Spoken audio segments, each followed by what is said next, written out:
ላት ቤተክርስቲያን አትሆንም አይደል እንዴ? በቃ አካል መጀመሪያ የሚኖረው ራስ ሲኖር ነው። ዳትሴት ወይም ፋንክሽን ማድረግ ራሱ አካል የሚችለው። አይ ይሄንን በምሳሌ አስረዳኝ ካልክ አንድ ሰውዬን አንገቱን ቁረጠውና ከዛ በኋላ ሰው ነው ብለህ ንገረኝ። ሰው አይሆንም። አንድ ሰው እጁ ተቆርጦ ሰው መሆን ይችላል፣ ታውቃላችሁ። እግሩ ተቆርጦ ሰው መሆን ይችላል። አንጀቱ ተቀንሶ ተቆርጦ ሰው መሆን ይችላል፣ ሰው ይባላል። ሰው አንገቱ ተቆርጦ ግን ሰው አይባልም። ራሱ ተቆርጦ ሰው አይባልም፣ በሰውኛ ስናረገው ማለት ነው። ለቤተ ክርስቲያንም እንደዛው ራስ ሳይኖራት ቤተክርስቲያን ናት አትበል። ኦርቶዶክስ የቤተ ክርስቲያን ራስ ማን ነው? ኢየሱስ ነው አይደል? ኤፌሶን ለም እንደሚናገረው የኦርቶዶክስ ራስ ግን ማን ነው? ማርያም ናት። እኔ እስከማውቀው በመረጃ ማሳየት የምችለው እጄ ላይ አሁን በዚህ ሰዓት ውለዳት ብባል ማሳየት የምችለው የቤተ ክርስቲያኒቷ የኦርቶዶክስ ቤተክርስቲያን ራስ ማርያም ናት። ብዙ ራሶች አሏት አውቃለሁ፣ ግን ዋነኛዋ ራስ ማርያም ናት። ለምን? ማርያም የኢየሱስን ውሳኔዎች ማስቀየር ማስቀልበስ የምትችል እዛ ቤት ኢየሱስ ራስ ሆኖ አካሉን መምራት የማይችልበት ባይተዋር ነው ኢየሱስ። ኦርቶዶክስ ቤት ኢየሱስ ባይተዋር ነው። ዳር ላይ ሆኖ ነው የሚመለከተው። ይፈርዳል አይፈርድም አላችሁም፣ ይናገራል ፍላጎቱን። ኧረ ይሄ ነገር ይሻላል ይላል፣ ግን ታስቀይረዋለች ማርያም። አት ኤንድ ኦፍ ዘ ዴይ አለ መረጃ ዳጊ አለኝ፣ ግባ እናሳያለን። ገባ? እሱ ተናግሮ ፈርዶ ፍላጎቱን ወስኖ ከተናገረ በኋላ ያንን ማስቀየር የምትችል ራስ አለች። ራስ ማለት እንግዲህ ይሄ ነው። ራስ ማለት ይሄ ነው። ገባ? ውሳኔ ትእዛዝ የሚያወጣ ማለት ነው። ከዚህ ላይ ኮማንድ አይደል? ጭንቅላታችን እኮ እንደዛ ነው አይደል? ራሳችን ለቀሪው ሰውነታችን ኮማንድ የሚልክ ማለት ትእዛዝን የሚልክ ማለት ነው። የሚያስፈጽም የሚያዝ ሌሎች ነገሮች ፋንክሽን እንዲያደርጉ ትእዛዝ የሚሰጥ ማለት ነው። ማርያም ነው ትእዛዝ የምትሰጠው እዛ ቤት። እንግዲህ ከሌሎቹ ከብዙ ቅዱሳኖች የበለጠውን ድርሻ ለሷ ስለሰጧት ከአምላክ ዝቅ አድርገው ከፍጡር ከፍ አድርገዋት፣ ግን እውነታው ግን ከአምላክም ከፍ ብላ ተገኝታለች። ከስላሴም አንዱ ሆና ተጽፎላት ተገኝቷል። ተጽፎላት ነው። ይሄ ዳጊ ባዶ አሊጌሽን አይደለም ወይም ስድብ አይደለም፣ ተጽፎላታል። ስላሴ መደዳ ስሟ ተጽፎ ተገኝቷል። እንግዲህ ምን እናርገው? ራሳችሁ እኮ ነው የጻፋችሁት። 5 አድርጋችሁት አግኝተናል። ይኸው አሳየን ምትል ከመጽሐፍ ላይ ያሳያለሁ። ስለዚህ ቤተክርስቲያን ብዬ የማልጠራት ራሷ ኢየሱስ ካልሆነ እኔ ቤተክርስቲያን አልላት ነበረች። ኦኬ ያስማማናል። ልክ ነው። ወንጌልን ይዛ ነበረ። የዛኔ ክርስቶስ ነበረ ራሷ። ግን ነገሮች መለወጥ የጀመሩት ከ1951 ጀምሮ ብቻ አይደለም። አንዳንዶች እንደዛ ሲሉ ስለሰማሁ ነው። አይደለም ከግብፅ ፓትሪያርክ ሲመጣ ሳይሆን ከግብፅ በሽታ ከመጣ ቀን ጀምሮ ብዙ ነገሮቿን በጣል ጀምራለች። ገባ? እሴቶቿ ላይ እየሰራች ወንጌሏን ጥላለች። በብዙ ነገር እየተመጻደቀች እኔ አንደኛ በእንትን አንደኛ እያለች ግን በአካላዊ ቁመናዋም በሰዋዊ ማንነቷም ይሁን በመንፈሳዊ ገጽታዋ ቤተክርስቲያን ማለት አይቻልም። ሞር እንዲያውም ኮንሰርንድ የሆነችው ገዳማቶቿ፣ ቅርጻ ቅርጾቿ፣ ጥንታዊና ምንድነው ታሪካዊ ዳራዎቿ ላይ ነው። ይሄ የሰዎችን ህይወት ምንም የማይቀይር ነገር ነው። ስለ ላሊበላ፣ ስለ አክሱም፣ ስለ ምናምን እግዚአብሔር ተመሰገኑ። በጣም ደስ የሚሉ ቅርሶች ናቸው።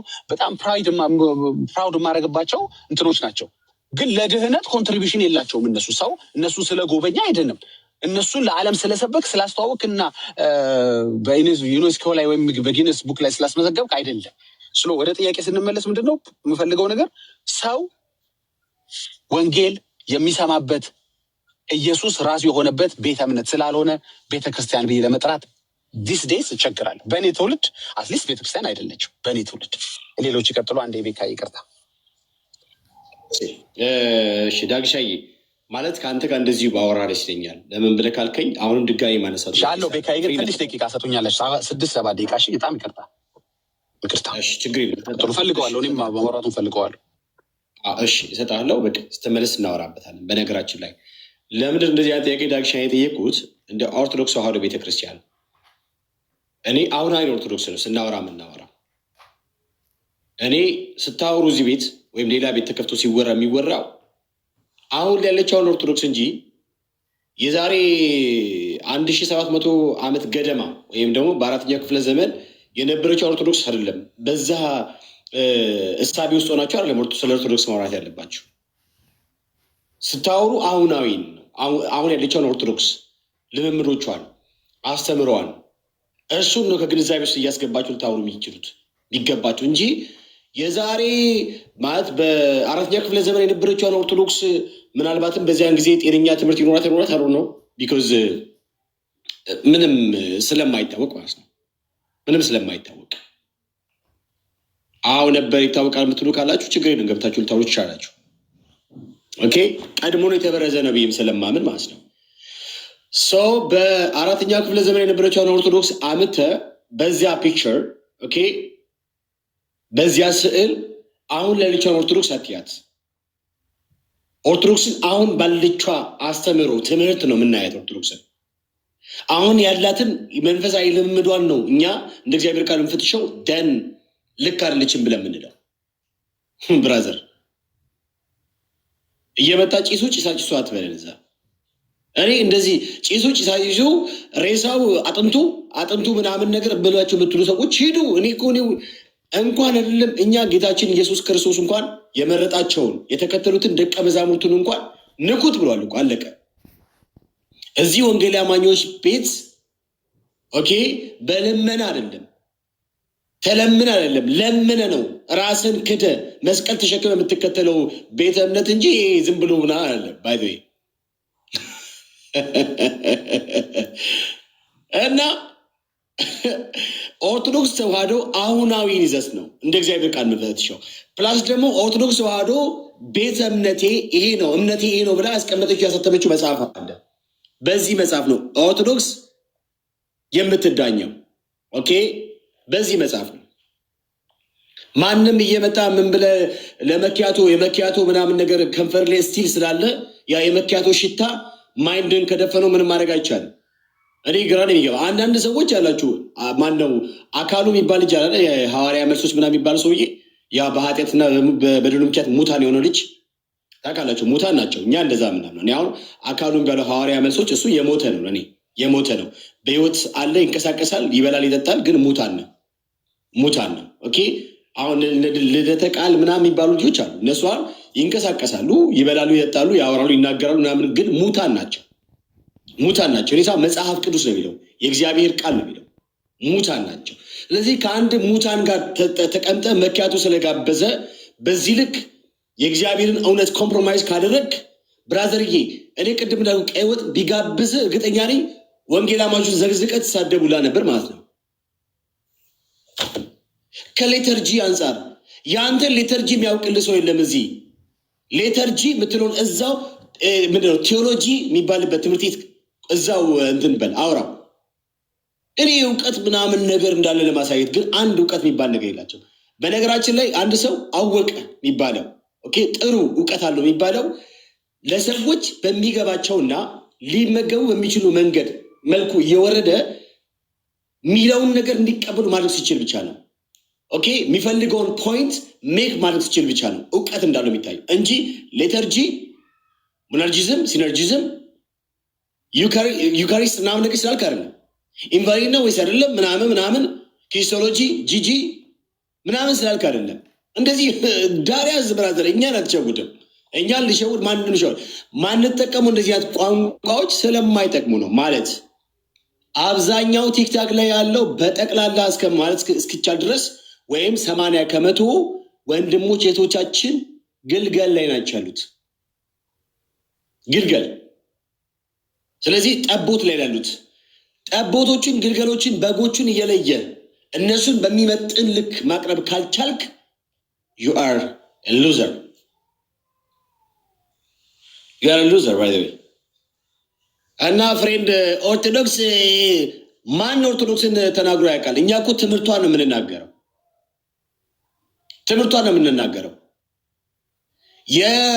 ምንድነው ፕሮቴስታንት እምነት እንዲጠፋ ፈልጋለሁ፣ ፕሮቴስታንት እምነት እንዲጠፋ ነው የምሰራው ብሎ የተናገረውን አካሉን አቅፈ እየኖርክ እንዲህ በፕሮቴስታንቶች ላይ የጄኖሳይድ ምንድነው አዋጅ ያወጀውን ሰውዬ ጄኖሳይድ እንዲታወጅባቸው ፈልጋለሁ ብሎ የተናገረውን ሰውዬ ከእሱ ጋር ተቃቅፈ መኪያቶ እየጠጣ መተህ ጴንጤውን መሳረብ አችልም።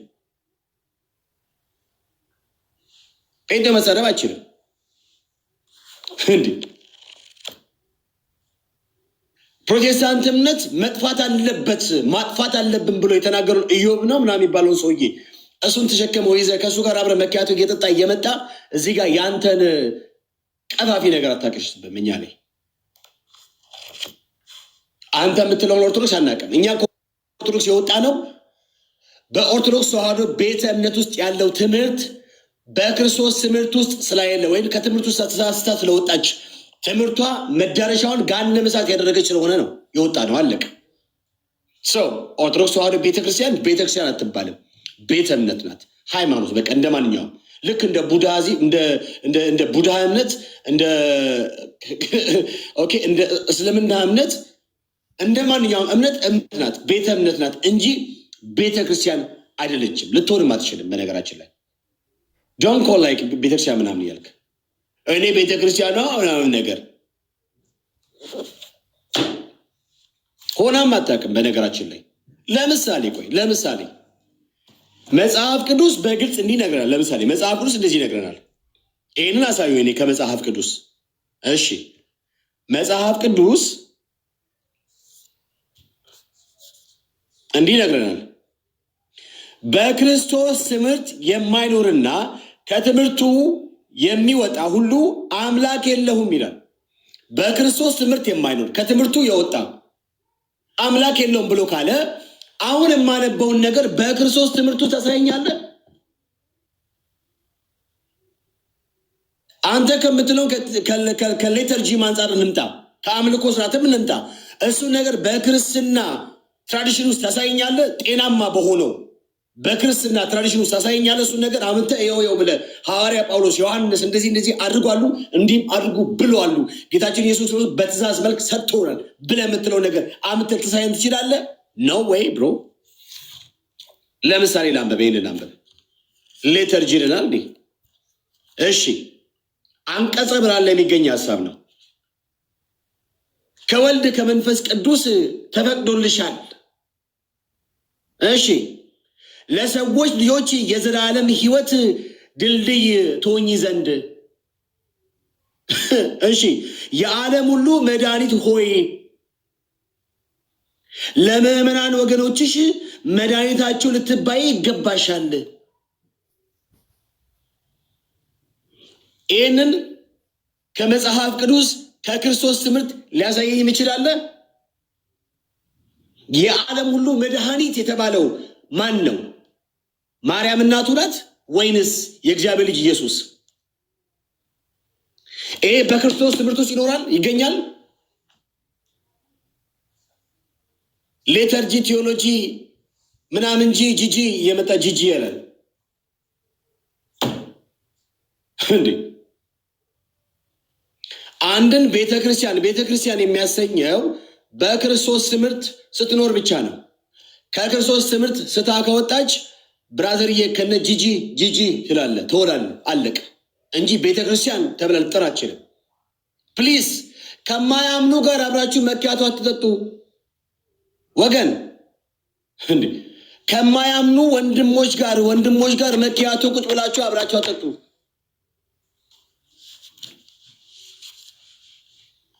አንደኛው የሆነ ጊዜ ላይ ከናኪሉ ጋር ከናካሉ ጋር ምናምን መኪያቶ መጥቶ ባሰጣቴ ፈርማለሁ አለ። ባሰጣቴ ፈርማለሁ። መልካም ስራ ያድናል፣ ስራ ለድነት፣ መልካም ስራ ያጸድቃል፣ ስራ ለጽድቅ፣ ውሃው ያድናል፣ ምናምን ነገር ያድናል። ፕሊዝ ከዚህ እስፔሻሊ ካላመኑ ጋር የሚውሉ ሰዎችን ቼክ አድርጓቸው እስቲ። በጣም ነው ኮምፕሮማይዝ የሚያደርጉ፣ የጌታን እውነት ይሸጧታል። እውነትን በደንብ አድርጎ ነው የሚጨበጭቧት። አሁን ይሄን ያነበብኩትን ነገር ልታሳዩ አትችሉም። ላንብበው። ከወልድ ከመንፈስ ቅዱስ ተፈቅዶልሻል። ለማርያም ስሙ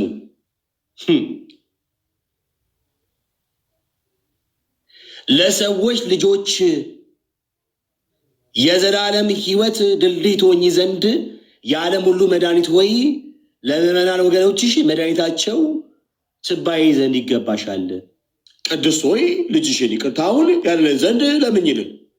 አንቺ የተባረክሽ ዕፀ ነሽ፣ የሕይወትና የድኅነት ዕፀ ነሽ፣ በገነት ውስጥ እያለ ይቀጥላል ጉዳዩ ማለት ነው። ይሄ በክርስቶስ ትምህርት ውስጥ አለ። ይህንን የታቀፈች ኦርቶዶክስ ናት ቤተክርስቲያን ተብላ ልጠራ ይገባ ብለህ የምትለው ብራዘርዬ፣ ማነህ በመኪያቶ የሰከርከው ወንድም፣ መኪያቶን ትፋው መኪያቶን ብራዘርዬ፣ መኪያቶን ትፈው። ስለዚህ አንድም ቤተክርስቲያን ሊያስብለው የሚችለው በክርስቶስ ትምህርት መኖር ሲችል ብቻ ነው። በክርስቶስ ትምህርት ከትምህርቱ ስታ ከወጣች በቃ አምላክ የለሽ ናት። ስለዚህ ቤተክርስቲያን ተብላ ልትጠራ አትችልም። ስለዚህ ኦርቶዶክስ ተዋሕዶ ቤተ እምነት እንጂ ቤተክርስቲያን አይደለችም። እንደ ኦርቶዶክሳውያን ክርስቲያኖች አይደሉም። ኦርቶዶክሳውያን ክርስቲያኖች አይደሉም፣ ሊሆኑም አይችሉም። የትኛው ክርስቲያን ነው እንዴ ሰው ሲያመልክ ያየኸው? የትኛው ሐዋርያው ነው? ኦኬ፣ የትኛው ሐዋርያ ነው? ለምሳሌ ጠውላ ረብርቦ ምናምን ነገር ጠውላ አዘጋጅቶ ስም ሰይሞ ቀን ምናምን ነገር ሰይሞ ፍጡር አንግሰው 3 እየዞረ እየሰገደ ምናምን ነገር ያመለከ የትኛው ሐዋርያ ነው ሲልገሩ? ከሌተርጂ አንጻር እንኳን ብታወራ ከአምልኮ አንጻር ሌተርጂው አይለኛል እንዴ? እሺ ወደ ጉዳያችን ላሰማ ቪዲዮ ዛሬ። ከዛ እኛን ይሳደባሉ።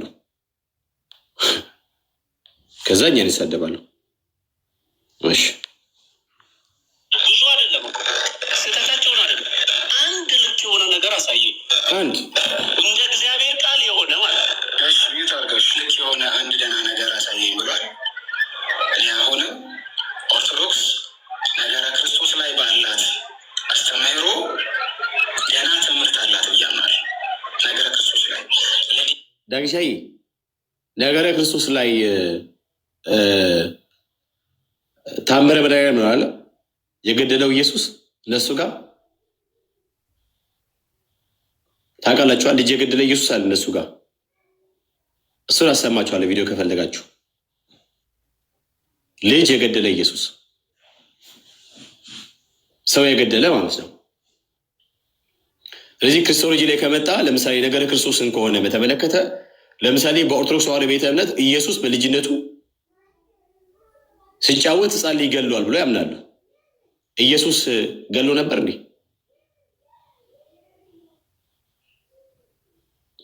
ሰው የሚያወራውን የማያውቅም እንዴ? ዳያሎግ የሚያስፈልግ አይደለም ብዬ አላምንም። ፐርፌክት ነው ብዬ አላምንም። ሰው ፐርፌክት ነው ብለህ ማታመን ከሆነ ታዲያ ምን አስቀባጠረ? የተጠየቀው ፐርፌክት የሆነውን ነገር አንድ አሳየን የተባልከው አንድ ነው የተባልከው ፐርፌክት የሆነውን ነገር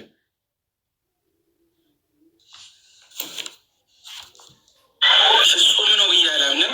ግን ደግሞ በጣም ደህና ትምህርት አላት ነገረ ክርስቶስ ላይ ከየት ጀምሮ መሰለህ? ያው ነገረ ክርስቶስን ካነሳ መቼም በስሉስ አሐዱ አምላክ የምታምን ነህና ኢየሱስ መለኮታዊ ባህሪም ስላለው የመለኮትም ከመለኮታዊ አካላት አንዱም ስለሆነ ሚስጥረ ስላሴ ድረስ ትሬስ ይደረጋል።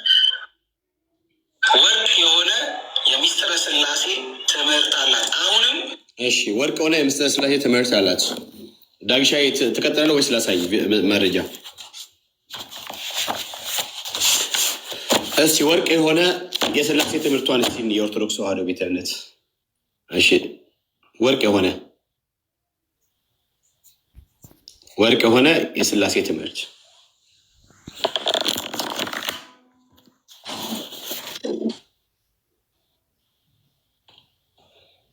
ስላሴ ማለት ልዩ ሶስትነት ማለት ነው።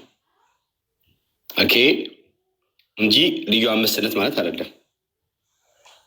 እሺ ወርቅ የሆነ የስላሴ ትምህርት ምንድን ነው የሚለው እዚህ ጋር? እስቲ ይህ መስቀል እንደ እግዚአብሔር የከበረ እንደ ድንግል ማርያምም ከፍ ያለ ነው። ሶስትነታቸው ትክክል የሚሆን እንደ አብ እንደ ወልድ እንደ መንፈስ ቅዱስም ፈጽሞ የማይለይ ነው። ስለዚህ ወርቅ የሆነ ነው ያላቸው። ወርቅ የሆነ ስላሴ ነገረ ስላሴ ነው ያላቸው። ወይ መኪያቶ። ይሄ እኮ መኪያቶ መጠጣታችሁ እናላችሁን ምናምን ማሰቢያችሁን ያሳጣው። አይ መኪያቶ። እንዲሁም መድኃኒታችን ከእናቱና ከመስቀሉ ጋር ሶስትነታቸው ትክክል ነው። ሶስትነታቸው እግዚአብሔር አብ፣ እግዚአብሔር ወልድ፣ እግዚአብሔር መንፈስ ቅዱስ አንድ አምላክ ብለን የምናምነው አሃዱ ስሉስ አምላክ ብለን የምናምነው እኛ።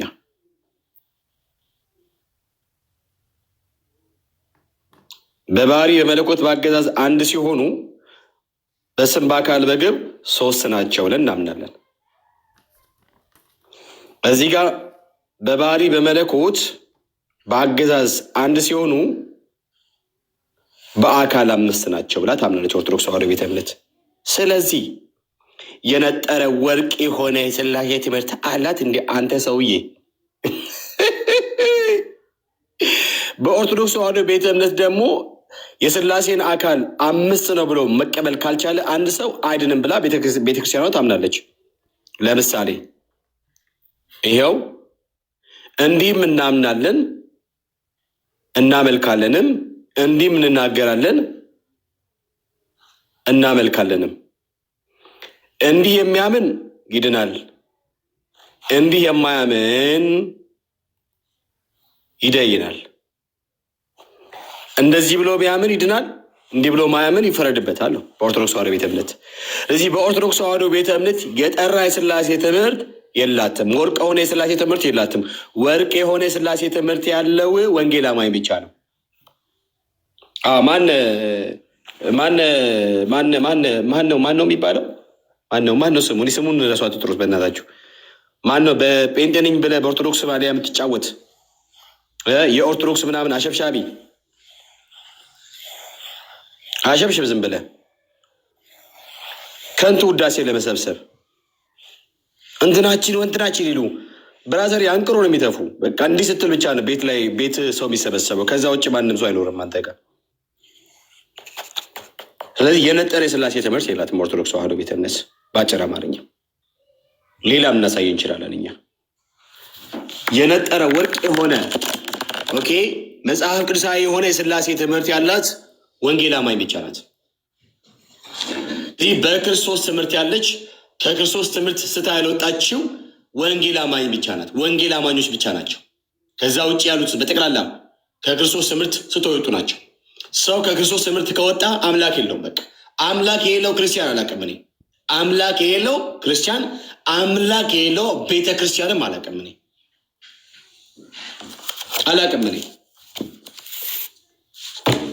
ቤተ ክርስቲያኗ እነኚህ መጽሐፍቶች በሙላት ትቀበላለች።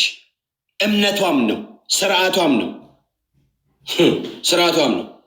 ቅድም ዳግሻ እንዳለው የቤተክርስቲያን ራስ ክርስቶስ ነው። ስለዚህ ራስ ባልሆነበት ተሰብስበ እዛ ውስጥ የጌታ ቤተክርስቲያን ማለት አትችልም። ዲያኖት ቤተክርስቲያን ዲያኖት በጭራሽ ቤተክርስቲያን ተብሎ ሊጠሩ አይችሉም። ከንቱ ውዳሴ ለመሰብሰብ እንትና እኮ አይገርም ሀቅ አወራ እንቅፋት። ችግሩ እናንተ አብራችሁ የምታገለግሉት መሪዎቻችሁ ናቸው። በጣም ችግሩ የመሪዎቻችሁ ችግር ነው። በነገራችን ላይ መሪዎቻችሁ ቲክታክ ላይ የምታደርጉትን ነገር አይተው ከዛ ቁጭ አድርገው የተናገርከው ከምን አንጻር ነው ብሎ አይጠይቋቸው። ዲሲፕሊን ያደረጓቸው። በጣም ከሚገርመኝ ነገር አንዱ ለምሳሌ በዚህ ልጅ ጉዳይ የሃሎት አማኑኤል ህብረት ምንድነው ፕሮፌት ዘኔ መጠየቅ አለበት። ባይቶ ከምን አንጻር እንዴት ብሎ ሊጠይቅ ያስፈልጋል። ቢኮስ ሁላችንም ተሳድበዋላ። የእኛን አጣጥሎ የእኛን አናንቆ የእኛን ተሳድቦ ያላመኑትን ያልዳኑትን ኦርቶዶክሳውያን ደግሞ ክርስቲያን ናቸው ድነዋሉ፣ እንከን የለባቸው ትክክል ናቸው ብሎ ተናግሯል። ስለዚህ ይህንን ሰው የቤተ ክርስቲያኗ መሪ መጋቢ ሊጠይቁ ያስፈልግ ብዬ ያምናለሁ። እሺ ሌላ ምልክት ወይ አስገቢ ሰው ከስር የጻፈችል ነው ወይ ለሰው ላስገባ እያለች ኮሜንት ዞር ስል ስላየው ነው። አስገቢ ወይ ተባረኪ። አስገቢ ዳግሻይ አንድ ጥያቄ ልጠይቅህ። አንድ ክርስቲያን የሚያሰኘው ምኑ ነው? እንግዲህ ቅድም ይህን ሀሳብ ነክተነዋል። ያው አንደኛ በጌታ መሆኑ የጌታ መሆኑ ነው። በጌታ ትምህርት መኖሩ ነው። አሁን አንተ እንዳልከው ደግሞ በጌታ የሆነ ሰው የጌታ ትምህርትን ነው የሚይዘው። አለበዚያ አምላክ አይኖረውም፣ ኢየሱስ አይኖረውም ማለት ነው። ክርስቲያን አይደለም ማለት የክራይስት አይደለም ማለት ነው። የክርስቶስ አይደለም ሰውየው ማለት ነው። እና ይሄ ነገር ደግሞ በግልጽ በኦርቶዶክስ ውስጥ እንግዲህ እንደምታዩት ባለቤቶቻቸው ብዙዎች ናቸው ክሌም የሚያደርጓቸው። እነሱም አባቴ ብለው የሚጠሩት ብዙ ነገሮች አሉ። እንግዲህ እዚሁ መንደር ላይ ቴዎሎጂ ተምሯል ይሄ ሰውዬ ጥሩ ሙግት ሊሞግተኝ የመጣው ብለህ የምታስበው እከሌና እከሊት አት ኤንድ ኦፍ ዘ ዴይ ሚካኤል አባቴ ሲል ታገኘዋለህ። ስለዚህ ይህን ሰውዬ ክርስቲያን እንዴ ብለህ ትጠራዋለህ? አባቱ ሚካኤል የሆነ ሰው ክርስቲያን አይደለም። አለቀው። በጣም ቀላል ነው። አባት ሚካኤል ነው፣ ገና ሚካኤል አባቴ ነው ስትል ኢሚዲየትሊ አንተ ክርስቲያን አይደለም። አይ አባታቸው ኢየሱስ የሆነ ነው ክርስቲያኖች። በቃ ይሄ ነው መልስ። ሌላ ምንም በጣም አላለፉንም እነሱም። ያ እሺ ዳግሻይ ኦርቶዶክስ ትክክል አይደለችም ብለህ የምትለው ለምሳሌ የዛሬ በአራተኛ ክፍለ ዘመን የነበረችውን ኦርቶዶክስ እያመጣ ነው ወይንስ አሁን ያለችውን ኦርቶዶክስ በእግዚአብሔር ወይም በክርስቶስ ትምህርት መዝነ ነው ትክክል አይደለችም ለምትለው? ምናልከ የመጀመሪያውን አልሰማሁም። ቤካይ ኦርቶዶክስን ትክክል አይደለችም ብለህ የምትለው አንተ በአራተኛ ክፍለ ዘመን የነበረችውን ኦርቶዶክስ ስለ አምጥተህ እሷን እያያሃት ነው ወይንስ አሁን ያለችውን ኦርቶዶክስ ትምህርቷን በክርስቶስ ትምህርት ፈትሸ ልምምዶቿን በሐዋርያቱ በቀደሙት አባቶች ልምምድ አይተ መዝነ ነው ትክክል አይደለችም ብለህ የምትለው?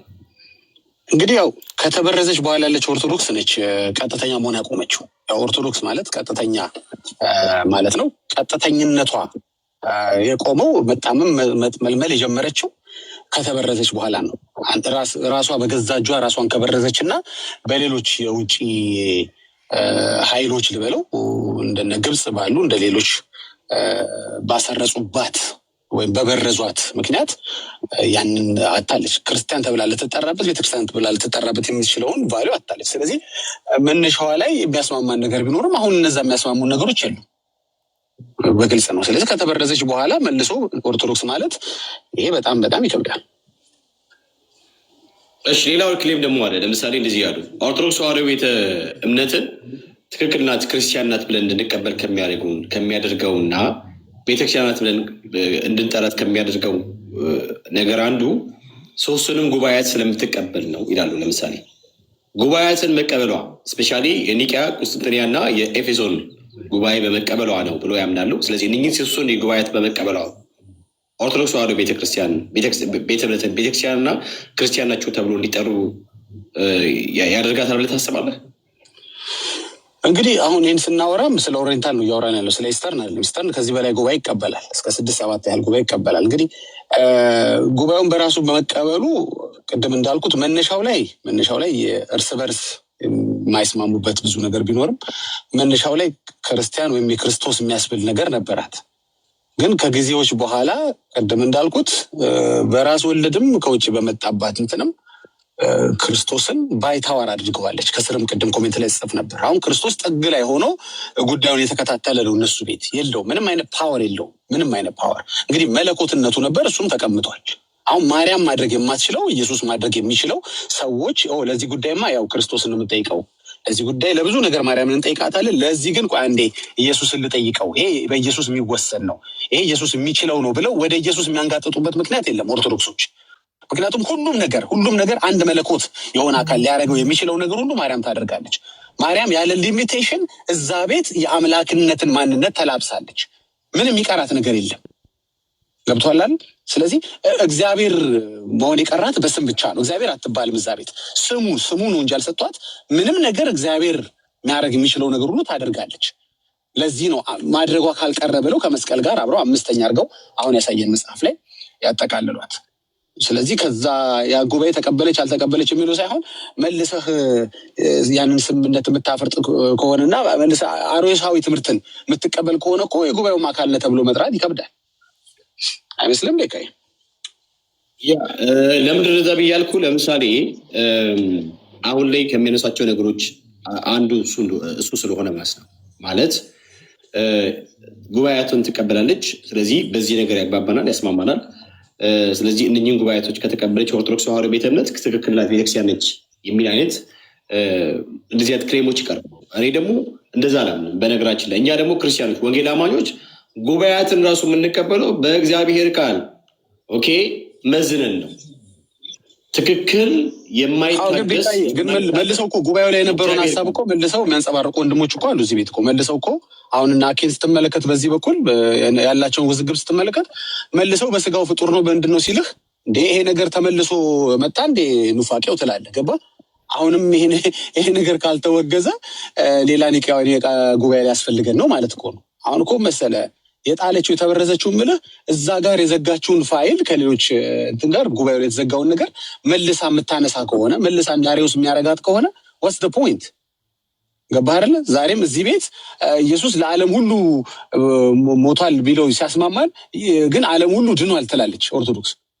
ታዲያ ዓለም ሁሉ ድኗል ትይና በዚህ ጋር ደግሞ ሲኦል ነው የሚጠብቀኝ እኔ እንጃ መዳኔ በጨረሻ ነው የሚወሰነው ትያለሽ። ይሄ የሚያሳየው ከጉባኤሽ በኋላ ችግር ገጥሞሻል ማለት ነው። ከዛ ስምምነት በኋላ ብዙ ነገሮችን መልሰሽ አንቺ እንዳሪውስ አክት እያደረግሽ ነሽ ያለሽው። ኢየሱስን አንዴ መልሶ ፍጡር ነው የሚሉ ልጆች አሉሽ።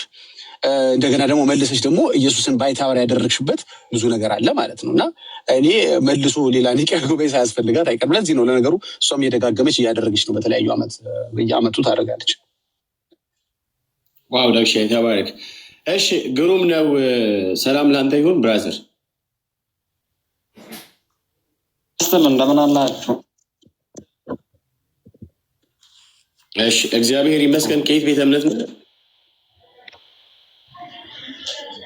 እኔ ኦርቶዶክስ ነኝ። አንዳንድ ነገር ስትዋሹ አየሁና ለመጠየቅና ለመናገር ነው የገባሁት። ቤተክርስቲያን ማትለውን ስትሉ ስለሰማሁ ቤተክርስቲያን ማታዘውን ስትሉ ኦርቶዶክስን ስትከሱ ስለሰማሁ ነው። እና ይሄ ነገር ከምን የተነሳ ነው? ትናንትም ከትናንትናም በኋላ አጀንዳችሁ ኦርቶዶክስ መስል ብቻ ነው። እና ተበረዘ የምትሉት መጽሐፍ የትኛው ነው? ወይስ ከኦርቶዶክስ ጥፋት አለ የምትሉት? ወይስ ከኦርቶዶክስ ኢየሱስን ኦርቶዶክስ አታመልክም የምትለውን እስኪ አስረዱንና። ኦርቶዶክስ ጭራሽ ኢየሱስን አታመልከውም እያለ ከላይ ያለ አንድ ወንድማችን ሲያወራ ሰምተው ነበር። እና የቱ ጋ ነው ኢየሱስን ያላመለከሽው ወይም ስለ ኢየሱስ ያልተናገረሽው? እስኪ በማስረጃ ነገሩን። አመሰግናለሁ። እሺ ዳግሻ አይቀጥልሽ። በነገራችን ላይ የገባኸው በጣም የሚገርም ኮሜንት ጽፈ ነበረ። እሱን በተመለከተ እንድታወራ ፈልጌ ነበረ። አሁን የጠየቀው ጥያቄ ጥሩ ችግር የለውም። እኛ ክርስቲያኖች ነን። ቢኮዝ ክርስቲያን ደግሞ ሁል ጊዜ መልስ አለው እና ዳግሻይ ጎሃየት። እሺ ወንድማችን እንዳለው እንግዲህ ያው ተበረዘ ያላችሁት ምንድን ነው እያለ ነበረ። ባይደው የትምህርት መበረዝ በየትኛውም አጋጣሚ በየትኛውም ቤተ እምነት ውስጥ ሊያጋጥም የሚችል ነው። ግን አጋጥሟል ተብሎ ኢንተርቴን አይደረግም። ለነገሩ ትኩረት ተሰጥቶት ውግዝ የሚደረግ ከሆነም ተወግዞ ትምህርቱ ማስተካከያ ተደርጎበት ክርስቲያኖች እንዲቀጥሉ ያንን እንዲያስተካክሉ ይጠበቃል። ቤተክርስቲያን ያንን እንድታርም ይጠበቅባታል እንጂ መበረዝ በተለያየ ጊዜ ሊፈጠር ይችላል። በግለሰቦች፣ በሐሰተኛ አስተማሪዎች፣ በሐሰተኛ ልምዶች መስፋፋት መበረዝ የትኛውን ቤተ እምነት ሊያጋጥመው ይችላል። ኦርቶዶክስ ግን ለየት የሚያደርገው ትምህርቷ ልምምዱ አይደለም የተበረዘው። ከምንም በላይ መጽሐፍ ቅዱሷን የተበረዘው። መጽሐፍ ቅዱሷን በራሷ ስልጣን 18 ዓመት የሞላውን መጽሐፍ ቅዱስ መተዳደሪያ ብላ በመጥራት ይሄ ነው መጽሐፍ ቅዱሳዊ ብላ በመጥራት የግሪክ ቃላቶችን ዋና መሰረታዊ ቃላቶችን እያወጣች እየወረወረች በራሷ የአማርኛ ቃላቶች እየተካች ነች ያለችው። እየበረዘችው ነው። መጽሐፍ ቅዱስ ነው የበረዘችው። ከትምህርቷ በፊት ከልምዷ በፊት የተበረዘው መጽሐፍ ቅዱሷ ነው። ይሄ ማስረጃችን ነው። እስኪ የተበረዘ መጽሐፍ ቅዱስ አሳየኝ ካልክ ይኸው እየገለጥኩኝ መጽሐፍ ቅዱሱ ፊዚካሊ ማለኝ ገጽ በገጽ እየከፈትን መጽሐፍ ቅዱስ የበረዘች ቤተክርስቲያን ነው ማሳየት ይችላል። በትልቁ አድርገውና ያሳየን የተበረዘው። እሺ ቤካዬ ሮሜ 8:34 እኔ ታላሳየው አንተ ታሳየዋለህ። መጽሐፍ ቅዱስ አለኝ እኔ መጽሐፍ እጄ ከመኪኔ ከፊት እጄ ማውጣት አለብኝ። አንድ ጊዜ ፍራንክ እጄ መክፈት ታሳያለሽ። አይ ሳይኖረኝ አለው ያልኩ እንዳይመስለው ነው እንጂ ከፈለገ አንተም አሳየው ችግር የለም። ተዘጋጅተን እንደምንጠብቅ እንዲያውቁት ብዬ ነው። ጆዬ በትብብር ነው ተባብሮ ነው ትላለህ። ኦኬ ጆዬም ቀጥል ከፈለግ የሆነም ይዤዋለሁ መጽሐፍ የተበረዘ መጽሐፋቸውን በእጄ ይገኛል። ጆዬ ቀጥል ወዳጄ። እንኳን ደህና መጣህልን ብያለሁ። ሰናይን ሰላም አላልኩም። ስም ተከልሏል። አንድ ከኤፍሬም በታች ያለ ማን ነው አይታይም። ሁላችሁም ሰላም ብያለሁ። እሺ ጆዬ ክፈታ፣ ቪዲዮ ክፈትና አባኩ እንትን በል ፕሊዝ። ታብታቡን ከፍ አድርጉት የኔ ወንድም ቶቼ። ታብታቡ 12K ነው። 100 እና 200K እንግባ። ቤቱ በጣም ሪፖርት ይበዛበታል እንደምታውቁት ነው። እና ፕሊዝ በተቻለ መጠን ታብታቡና ሼሩን ከፍ አድርጉ። እግዚአብሔር አምላክ እጆቻችሁን ይባርክ፣ ጣቶቻችሁን እግዚአብሔር አምላክ ይባርክልኝ። ተባረኩ። በእውነት እግዚአብሔር ይባርካችሁ። ፕሊዝ ታብታብ አድርጉ። በጨለማ ያሉትን ወንድሞቻችን ለመናጠቅ ነው ወደ ጌታ መንግስት እንዲመጡ እንዲጨመሩ ከመፈለግ አንጻሩና ወንጌሉን አብረን እንስራ። ተባረኩ። ጆዬ ይቀጥሉ፣ ዳግሻ ይቀጥሉ። በጣም ቆንጆ ነው። ጆዬ ስለከፈተ ከጆዬ ጋር ይቀጥሉ። ጆዬ ይቀጥሉ። ያው የተበረዘ ነገር አሳዩን ብሏል። ከዛ ወደ ትምህርታቸው እንሄዳለን። ከዛ ወደ ልምምዳቸው እንሄዳለን። መጀመሪያ ግን መጽሐፍ ቅዱሳቸውን እናሳያቸው። እሺ ወንድም። እሺ እስቲ እትሙን ከኋላ መጽሐፉን እትሙን አሳየኝ እስቲ። የስንተኛው ዓመት እትም ነው? በስንት ዓመተ ምህረት የታተመው ነው? መጽሐፉን ከኋላ አሳየኝ እስቲ ወንድም የማነ። እሺ ወደ ኋላ እንሄድ፣ ችግር የለም እንሂድ ካልክ ዝም ብለህ እዛው እንዳለ ያዝ እንዳረከው እትሙንና መቼ እንደታተመ ያተመው ማን ሆነ። እሺ በዚህ ደረጃ እንኳን ኦርቶዶክሳውያን ተከራክረው ያቁም ነበር። ይሄ 2000 ብፁዕ ወቅዱስ አቡነ ጳውሎስ ፓትርያርክ ሊቃነ ጳጳሳት ዘኢትዮጵያ የታተመ እንደሆነ መቼ ነው የታተመው? 2000 ዓመተ ምህረት የ2000 ዓመተ ምህረት ስህተት አለበት መጽሐፉ ብላ ታውቃለች ኦርቶዶክስ? አታውቅም። መምህራኖች ብለው ያውቃሉ? አያውቁም? ያውቃሉ። ዲያቆን ያረጋል። ስለዚህ ዶክተር ያረጋል አበጋዝ እንደው የ81 ቢመለስልን እንደው ሆድ ይፍጀው ይሄ ነገር እንደው ምንም ጥሩ አይደለም ብለው ሲናገሩ ያሉበት እንትን አለ። ይሄ እንትን ብሏል። ገላትያ 5 ደግሞ ስለ ስካር ያኛውን ትም ታወጣልኛለህ ካላስቸገርኩ። በቃ እሱን አሳየኝና ወደታኛ እንሄዳለን። ከፈርሽ ችግር የለም። ይሄን ቢሆን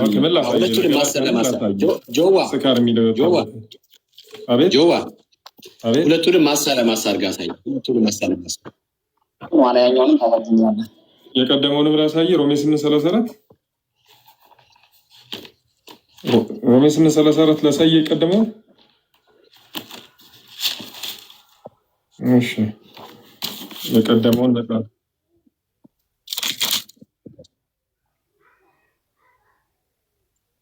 እኮ ምን ልቀጥልልህ? የቀደመውንም አሳየኝ ያልክ መሰለኝ። 8:34 አይደለ? እግዚአብሔር የመረጣቸውን ማንን ይከሳቸውን የሚለው ያለው ደግሞ ስለኛ የሚማልደው ክርስቶስ ኢየሱስ ነው ይላል። ግን እዚህ ጋር ላሳይ የምፈልገው የ2000 እትም ላይ ግርጌ ማስታወሻው ግሪኩ የሚማልደው ይለዋል የምትልም ነገር አለች። የሚማልደው ይለዋል ካለ ለምን መውጣት አስፈለገ ብሎ ሰው ይጠይቃል። ይኸው በግርጌ ማስታወሻ ግሪኩ የሚማልደው ይላል የሚል ነገርም ይታያል አይደል?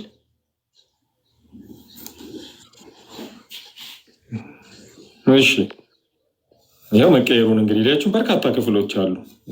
ስካር የሚል ነገር የወጣበት እንትን አለ። ገላትያ 5 ማነው? ዘፋኝነት ይኸው ምቀኝነት፣ መጋደል፣ ስካር ይህንን የመሰለውን ሁሉ ነው ይላል። ዘፋኝነት የሚል ወጥቷል ከዚህ ጋር አሁን ከስካር ጋር ዘፋኝነት። ምናልባት አባቶች እንግዲህ ቅድም እንዳየነው ከዚህ በፊት እነ ማዲንጎ ሲሞቱ ሌሎችም ሲሞቱ እንደው መርቀው ታሪካቸውን በደንብ ጽፈው ግንባር ቦታም ስለሚሰጧቸው ከዘፋኝነት ጋር ብዙ ቁርኝትም ስላላቸው ዘፈንን መቀበል ስለማይወዱ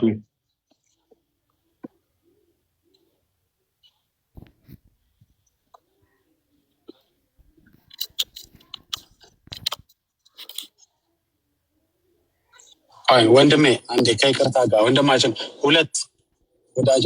ወንድማችን ሁለት የተበረዙ ነገር ለጊዜው አሳይተዋል። ለጊዜው ማለት ሁለት ከአንድም ሁለት አንድ ሮሜ 8:34 ሁለት ገላትያ 5:21 ላይ አንድም ሁለት የተበረዘ ብቻ ሳይሆን በድፍረት ላሳየንም። እሺ ደግመን እናሳያለን፣ ችግር የለም። አንተ ጥሩ ተወያይ ስለሆንክ መልሰን እናሳያለን። ግን ለማስታወስ ያህል አንደኛው ሮሜ 8:34 ላይ ገልጦ በደንብ ፖይንት እያደረገን ያሳየ።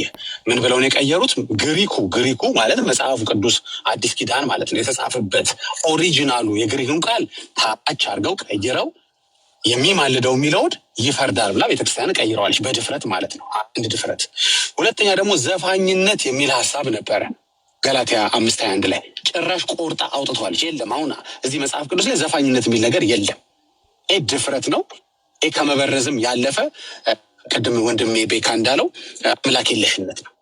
ከዮሐንስ ከጆኒ ጋር ቀጥሉት። ሁለት ነገር ለበጊዜው አሳይተናል። መርቆልኝ በል እንጂ አላየንም አትበል። አንድ ከጆኒ ጋር ቀጥሎ ወዳጅ ጥሩ እየተወያየ ነው፣ ግን ጥያቄዎችን እየመለስንል እንደሆነ እንድታውቀው ብለን ነው። ዝም ብለን ገለጥ እያደረግን አላለፍ ነው። በደንብ ፖይንት እያደረገ ነው እያሳየ ያለው ዮሐንስ። አንዴ ከሱ ጋር ጨርሱና እንመለሳለን ከኔ ጋር። ወንድማችን ያሁን መጽሐፍ ያወጣውን ጠይቀህ ሁለት አንድ ላይ እችን ብቻ ላሳይ። ያኛውን የተወያየነበት ብንሄድ አይሻልም? መጀመሪያ ያወጣኸውን እያብራራ ነው። ከምን አንጻር እያየ ነው ብንሄድ አይሻልም? በቃ ወይም ጨርስና አጠቃለን ወይም ደግሞ እሺ። ስለዚህ ያኛውን የሚማልደውን የሚለውን ምን አደረጉት ብለህ ነው አንተ እየጠየቅ ያለ። ለምሳሌ ይፈርዳል ብለው ዳግም ግን ያለ ይማልዳል የሚለውን ይፈርዳል ብለዋል ካለ ይሄ ይማልዳል ነው እንጂ ይፈርዳል መጽሐፉም አይልም። አንደኛ ነገር የምነግራችሁ ይማልዳል ነው ወይ ተዋቀስ በእንቲአነ ነው ግዕዙ ራሱ። ስለዚህ ይፈርዳል ብላ የምታውቀው ነሽ ተጠያቂ የሚሆነው ማን ነው ከተባለ ያን የጻፈውን ሰውዬ እንጠይቀዋለን።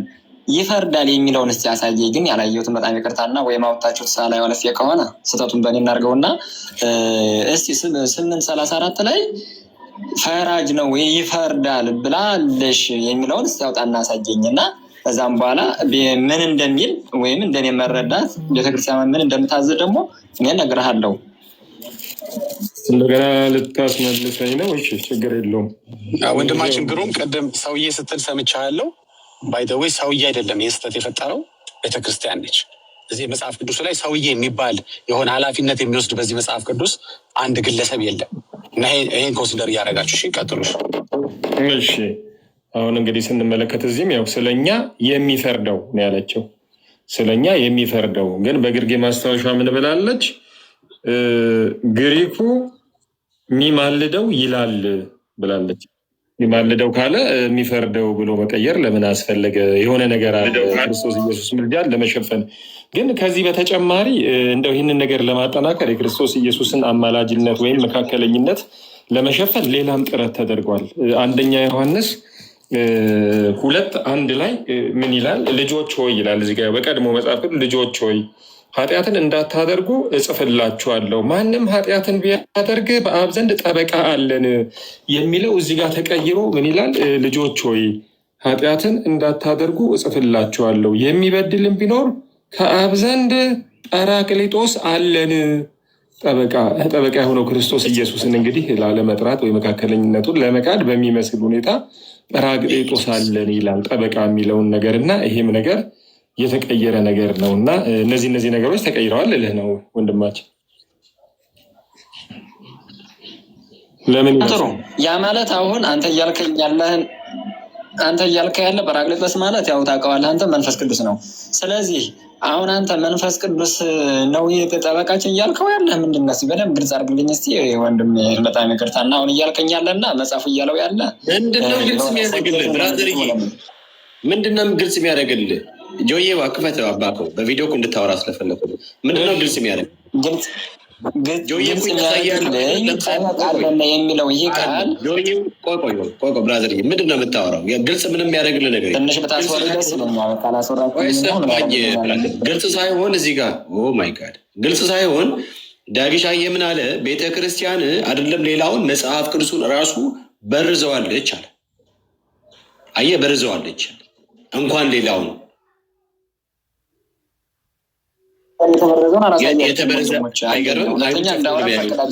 መነጽር ቀይሩ። ጆዬ መነጽሩ ቀይሯል። ቪዲዮ እንትን በቪዲዮ አብርተህ የለወጠችውን የቀየረችውን አሳየው ደጋግመህ እስኪ። ጆዬ ምን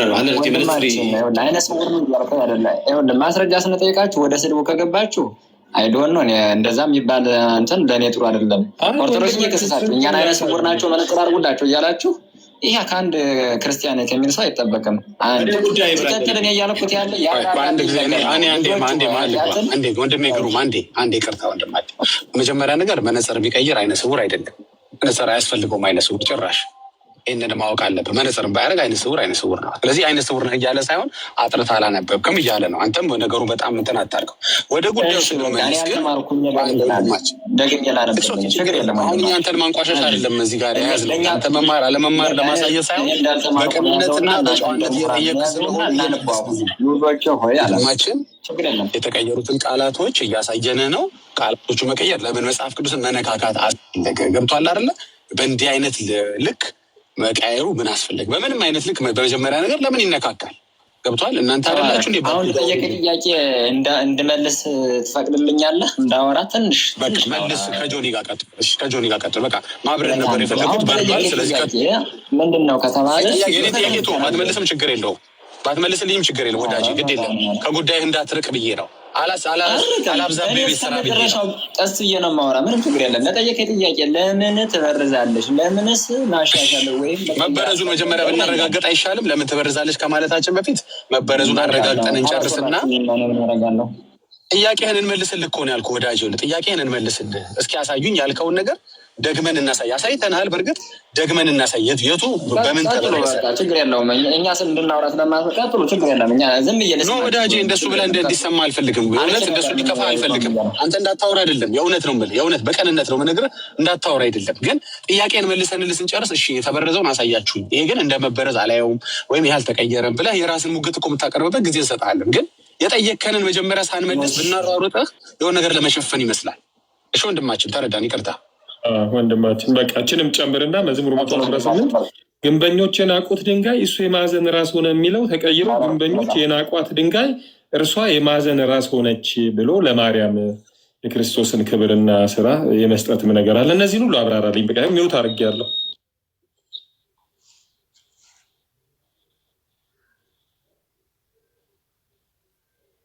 ዘጋው እኮ ነው ሚውት አደረኩ። እሺ ላነበው። ግንበኞች የናቋት ድንጋይ እርሷ የማዕዘን ራስ። አቤት እንዳነበው ነው ያደል ያልክልኝ ያዘጋጀልኝ። እሺ ስንት ላይ ልጀምረው? 20 ላይ ቁጥር 20 ላይ ያለው ነው አይደለም? ማነው 22 ላይ መዝሙር 118 22 ግንበኞች የናቋት ድንጋይ ወደ ዞር አድርገኝ። ያኛውን ኦሪጂናሉን ላሳይህ ምናልባት እንደው እንድንተማመን ብዬ ነው። ይህንን እየውና ወደዛኛው ምን ሄዳለን? ኦሪጂናሉ ላይ ግንበኞች የናቁት ድንጋይ እርሱ የማዕዘን ራስ ሆነ። እስቲ አንብበው። መጽሐፍ ያዝ አድርገው ተንቀሳቅሰው። ግንበኞች የናቁት ድንጋይ እርሱ የማዕዘን ራስ ሆነ፣ ይህች ከእግዚአብሔር። እሺ ግንበኞች የናቋት ድንጋይ እርሷ የማዕዘን ራስ ሆነች፣ ይህች ከእግዚአብሔር ዘንድ ሆነች፣ ለዓይኖቻችንም ድንቅ ናት። እግዚአብሔር የሰራት ቅን ይህች ትንሽ ወረዛ ናት። በእርሷ ደስ ይበለን፣ ሐሴትንም ርግብ። ትንሽ ወረዚ አድርገው ወደ ግራ ሲያይ እናድርግባት።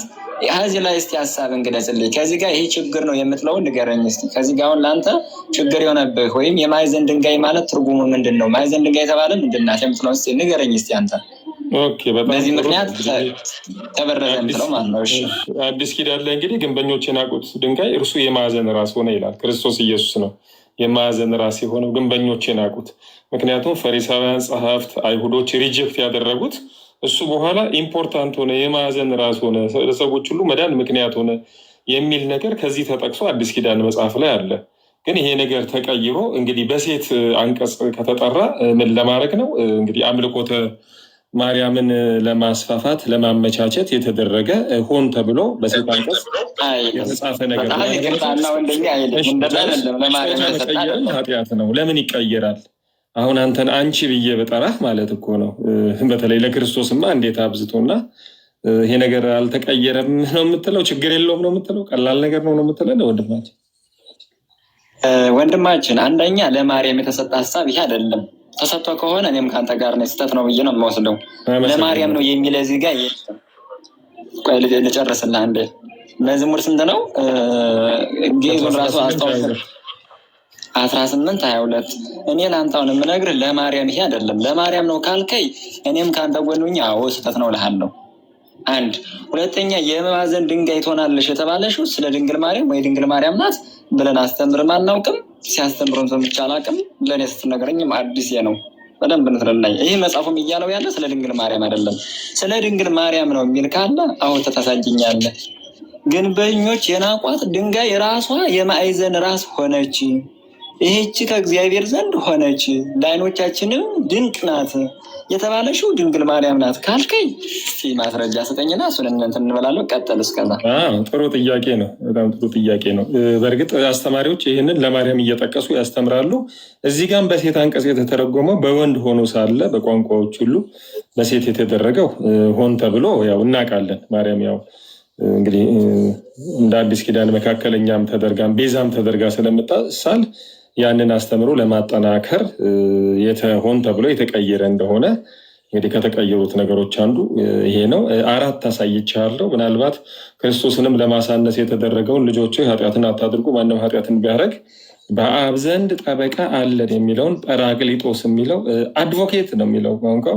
ሌሎችም ቋንቋዎች በሙሉ ጠበቃ። ይችን ብታብራራልኝ በጣም ይቅርታ። በሁለተኛ ገባቡ ይችን ስለ ማርያም ናት የምትለውን ማስረጃዋን ወይም ስለ ማርያም ነው ብሎ የተፈታውን ነገረኝ። ይችን እያብራራን ብንሄድ አይሻልም? ስለ ማርያም ነው ነገርኩ እኮ። ለሴት ለምን በመጀመሪያ ጾታ ለምን ይቀየራል ነው? በመጀመሪያ ከተቀየረም ዓላማው ለማርያም ነው። ይሄንንም እየተባለው ምንድነው? አስተማሪዎች አሉ። እመቤታችን የማዕዘን ራስ ብለው ያስተማሩ አስተማሪዎች አሉ። ሲቀባበሉ ሰምተናል። አንዱ ሰው ከዚህ መካከል ሊለጥፍልን ሊያሳየን ይችላል። እሱ ችግር የለው። ስለዚህ ሆን ተብሎ በሴት አንቀጽ መቀየሩ በራሱ ጾታ መቀየሩ ለማርያም ነው። በጣም ጥሩ። ይሄ አሁን ጥሩ ሀሳብ መጥተኛል። አንደኛ ቤተክርስቲያናችን ስለ ኢየሱስ ክርስቶስም ቢሆን ጾታ ታስተምርም። አሁን አንተ እንዲያካልከ ኢየሱስ ክርስቶስ ወንድ ነው ለምን ሴት ተባለ እያልከኝ ነው። ይሄ ቤተክርስቲያኗ ታስተምርም መጽሐፍም አይልም። ጾታ ስለ ኢየሱስ ክርስቶስ አይናገርም ወደ ጾታ ከገባነ። ስለዚህ አሁን አንተ እያልከ ያለህ ኢየሱስ ክርስቶስ ወንድ ስለሆነ ወንድ ልጅ ትወልዳለች ስለተባለ ኢየሱስ ክርስቶስ ወንድ ነው፣ ስለዚህ ወንድ ነው ታመልካላችሁ የሚሉና ሙስሊሞች በዚህ አንጻር ታስነግረኝ ከሆነ እሺ፣ ክርስቶስ ሴት ነው ወንድ ነው እንትን ነው አይባልም። አንድ ነገር። ስለዚህ ለምን ወንድ ነው ካልከኝም አዎ ልጨርስልና ወንድ ነው አዎ እሱ ካልከኝ ሌላ እንትን እንዳይሆንብና፣ ስለዚህ አሁን አንተ እያልከው ያለ ለኢየሱስ ነው የተነገረው። አዎ ልክ ነህ። የግልጽ ነው ስለ ኢየሱስ እንጂ ስለማንም አልተናገርም። ያቺ ድንጋይ ለምን ድንጋይ ተባለች ከተባለ ድንጋይ ናት ስትባል ማርያም ናት እየተባለች አይደለም። ጾታ የድንጋይ ጾታ አለው ወይም ድንጋይ ሴት ነው ወንድ ነው የሚለውን አብራራልኝን በደንብ እስቲ። አንተ ከዚህ ጋር እንዴት ትላለህ ወንድማችን? ይህን ማስረዳኝ እስቲ። በአማርኛ ቋንቋ ድንጋይቷን አቀብለኝ አይባልም፣ ድንጋዩን አቀብለኝ ነው የሚባለው። ወይም በድንጋይ መታኝ ነው እንጂ በድንጋይዋ በሴት አንቀጽ አይጠራም እያንዳንዱ ቋንቋ። ስለዚህ ቋንቋው ነው አንተን ያስቸገረ እንጂ ትርጉሙ ትክክል ነው አይደለም የሚለውን ጨርስ። የድንጋዩ ጾታ መቀየሩ ሆን ብሎ ለማርያም የግንበኞች የናቋት ድንጋይ መሆኗን ለማሳየት አምልኮተ ማርያምን ለማስፋፋት የተደረገ ነው። ይሄም በአንዳንድ ስብከቶች ሰምተናል፣ በቪዲዮም ሲመላለስ በዩቲዩብ ላይ ተመልክተናል። ስለዚህ ሆን ብሎ የተደረገ ነው። እንደ አይነት ጾታ ቅየራ መኖር የለበትም። 4 ነጥብ። ስለዚህ መቀየሩ ላይ ትክክል አይደለም። ወንድማችን ቴንኪው ስለሰጠህ እንትን ለምን ከተባለ ስለ ማርያም ነው የሚል ማስረጃ ስላለ ኢየሱስ ክርስቶስ እኛ ለምሳሌ በሰውነቱ ወንድ ነው ብለን ነው የምናምነው። መጽሐፍ ቅዱስ ያለንን የምንቀበለው እና ምን ለማለት ፈልገው ለምሳሌ እነሆ ድንግል ጸንሳ ወንድ ልጅም ትወልዳለች ተብሎ በኢሳይያስ ምዕራፍ 7 ላይ በግልጽ ይናገራል። ፕላስ ደግሞ የቤተ መቅደሱ ስርዓት ታውቃለህ ሲፈጸም የነበረውን ጉዳይ። ስለዚህ ምንድን ነው ብሎ ነው የሚያምነው? ወንድ አለመሆኑን ከሆነ የሚያምነው ምን ብሎ ነው የሚቀበለው? እስኪ እሱንም በጆይ እየጠይቅልኝ ቪዲዮ ስታበራን ጆይ የሚያምርብን ቪዲዮ አብራን ሰምታለህ ወንድማችን። ደግሞ ትጸንሳለች ወንድ ልጅም ትወልዳለች ስሙንም አማኑኤል ትለዋለች ይላል። ያው ስለሆነ ጥያቄውን ልመልሰው። ወንድ ልጅ ትወልዳለች። አዎ ወንድ ልጅ መወለድ ብቻ ሳይሆን ወደ ግርዝ ቤት ሊወስዱትም ሉቃስ ላይ ተናግሮታል። እዛ ከእናቱ ማኅፀን ወንድ ልጅ ነው ተገኘላ ይህ ሁላ ይላል። አዎ ልክ ነህ። ግን ይህ ሲነገር ግን ጾታ አለው ኢየሱስ ክርስቶስ ወንድ ነው ወይ ሴት ነው የሚለውን እንትን እያልኩ አይደለም። ክርስቶስ ምላት ነው፣ በሰውነቱ ነው ያን እየተነገረለት ያለ እንጂ አምላክ ሴት ወንድ ተብሎ በአምላክነት አይነገረትም። ስለ ሰውነት ነው ያን የሚወለደው እኮ ሰው ነው፣ አምላክ አይደለም እየተወለደ ያለ እኮ። እያወራ ነው ያለው ስለ አምላክ ነው። ወንድማችን ሌላ ሰው ካወራ ነው በጣም ደቂቃ ይቅርታና ልጨርስ። በጣም የጾታን ነገር ላይ እናንተ ተውና ለእኔም ትምህርት ነው። አሁን ከዚህ ጋር እኔ ሙሉ ነው እየተናገር ግን አላውቅም። ከሰማይ የደረሱት ሌሎች ናቸው እንጂ አይደለም። እኔ የተደረሰውን ነው ተምረው ያ የተደረሰው ሙሉ በሙሉ አውቀዋለሁ ማለትም አልችልም። ከተረዳኸኝ አንደኛ ደረጃ የተወለደው ያ ሰው ነው እንጂ አምላክ አይደለም የተወለደው። ግን ሲወለድ አምላክ ከሰውነት አልተለየም። በሰውነት ወንድ ልጅ ተብሎ ተነግሮለታል። አዎ ይሄ ግልጽ ነው። ኢየሱስ ክርስቶስ ብለን በወንድ አንቀጽ ነው የምጠራው እንጂ ይቺ ኢየሱስ አንለውም። ይሄ ግልጽ ነው። ግን ስለዚህ ወንድ ልጅ የሚለው ምሳሌ ያገላለጽ ነው እንጂ ቃል በቃል የሚወሰድ አይደለም። ለአምላክ ጾታ አይነገርለትም። የእኔ ወንድም እኛ የምናወራው ስለ አምላክነቱ አይደለም፣ ስለ ጌታችን ስለ ኢየሱስ ክርስቶስ ቃል ስጋ ስለሆነ ጉዳይ። ኦኬ ሰውነትን ገንዘብ በስጋው ሲመጣ ወንድ ነው። አዎ ይህን እንለፈው እንለፈው ሳይሆን እንደዚህ በዚህ ልክ አትዋሽ። ወንድ ነው ብለህ ካልክ እኛው ወደዚህ ጋር ተናል ጆያ አሁን ቀጥሎ እየዋሸሁ አይደለም። እሺ አምላክ እሺ በጣም ጥሩ። አንተ ነገር አምላክ ጾታ አለው ወንድማችን በቃ ይነገራል አይነገርም? መቀየሩ በራሱ መቀየር የለበትም ነበር። ሀላስ 4 ነጥብ እና ምንም ችግር የለውም ተብሎ ለማርያም ሲጠቀሙት ይህን ክፍል ስላየ። ስለዚህ ከዛ አንጻር ልንገርህና ከዚህ ጋር ይቺ ድንጋይ ሴት ናት እንትን ናት ብሎ አንቀጽ የሚባላል። አንቀጽ ስለተቀየረ ያቺ ድንጋይ ስለ ማርያም ናት ሊባል አይችልም። ከዚህ ጋር አንተን ያላልከው እኮ እንደ አስተማሪዎች እኮ አስተማሩ የእመቤታችን የማዘን ራስ እኮ እያሉ አስተማሩበት። አታይም እንደ ቪዲዮ አትከታተልም? ስለዚህ ለዛ ፐርፐዝ ነው ራሱም የተተረጎመው። ያንን ኮንሶሊዴት ለማድረግ ለማጠናቀር ነው። ያም ተሳክቶላቸዋል። እንደዛ እንግዲህ ለእመቤታችን ናት የሚል የለም። ይቺ ድንጋይ እመቤታችን ናት የሚል ማስረጃ ስጠኝ።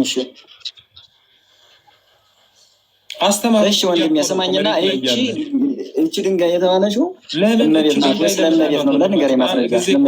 አጉል ክርክር ውስጥ ጾታ መቀየሩ ለምን አመጣ? ስትጸልዩ አለ ያስተማረውን ሰውዬ ልየው አሳየኝ እስኪ የትኛው መምህር እንዳስተማረ። የምትኖር ብላችሁ ጸልዩ። የምትኖሪ አይልም። አምላክ እኮ ጾታ አለው። ወንድ በወንድ አንቀጽ ነው። እንግዲህ ስለዚህ 4 አሳይቼሃለሁ። የትኛው ስለዚህ ይኸውልህ ወንድሜ ተረድቻለሁ እኮ እኔ አንተ የምትለው እኮ ትርጉሙ ወይም ግዕዙ ስለማን ነው የሚነገረው? ስለ ኢየሱስ ክርስቶስ ነው የሚነገረው። ያነ ድንጋይ የማዕዘን ራስ ሆነ የሚል ካለ እስኪ ከእናንተ ከአዲሱ አሳየኛል። ምንድነው የሚለው? ያ ድንጋይ ማን ነው ከተባለ አንደኛ የአንቀጽ ጾታ የሚባል አለበት ቤተክርስቲያናችን። ሁለተኛ ነው እየጠየቅኩ ያለ ይህች ድንጋይ የተባለሽው ስለ እመቤታችን ነው የሚል አስተምሯል መምህር አልከኝ። ያን መምህር ልስማ እስኪ ከምን አንጻር ነው እንደዛ ያለ? ከምን ትርጉም አንጻር ነው ብሎም ከሆነ ስህተት ነው እያልኩ ነው። ከዚህ በኋላ እኔ ምን ማለት አለብኝ? ንገረኝ። እንትኑን አንዱ ይለጥፍላል ቪዲዮ ላይ ግለው ማስረጃውን ያለውን መምህር ክፈት እናሳየኝ። እንደዛ ያስተማረው መምህር እያልኩ ነው። ቸክለን ከምንቀመጥ አሁን መቀየሩ ላይ ነው። እኛ ለምንድን ነው የሚቀየረው? በሴት አንቀጽ ነው። ሌሎቹንም ያነሳቸውን አልመለስክም። ለምሳሌ በተለይ የምልጃው ነገር ትልቁ ነገር ነው። ክርስቶስ ኢየሱስ ሮሜ 8:34 ላይ አማላጅ የሚለውን ፈራጅ የሚለው ከክፍሉም ጋር የማሄድ አባቶችም ያልተረጎሙት። በነገራችን ላይ ዮሐንስ አፈወርቅን የመሳሰሉ የለውም እየተሰማ አይደለም። ክርስቶስ ኢየሱስ አማላጅ እንደሆነ ሮሜ 8:34 ዕብራውያን 7:25 ኮንሰንሰስ ወደ ሌላ ሀሳብ እንሄድ። ይህን ይናገራሉ። ቢሮ የሚከፍት ካለ ቢሮ ሌላ ከፍታ ታየናል። አሁን ወደ ሌላ ሀሳብ እንሄድ። ስለዚህ ሮሜ 8:34ን አሳይቼሃለሁ። እሱ ላይ ምንም የምትለው ነገር የለም። ይፈርዳል የሚለው ከየት እንደመጣ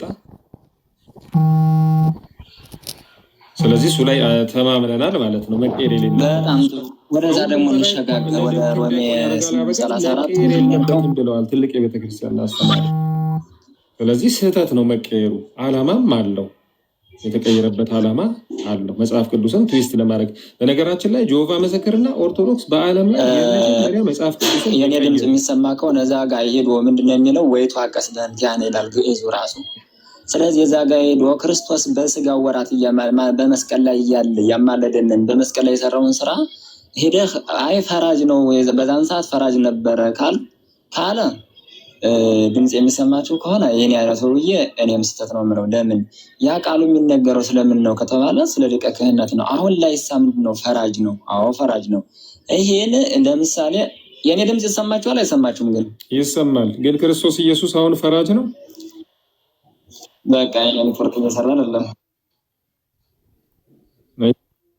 አይሰማም ወንድማችን?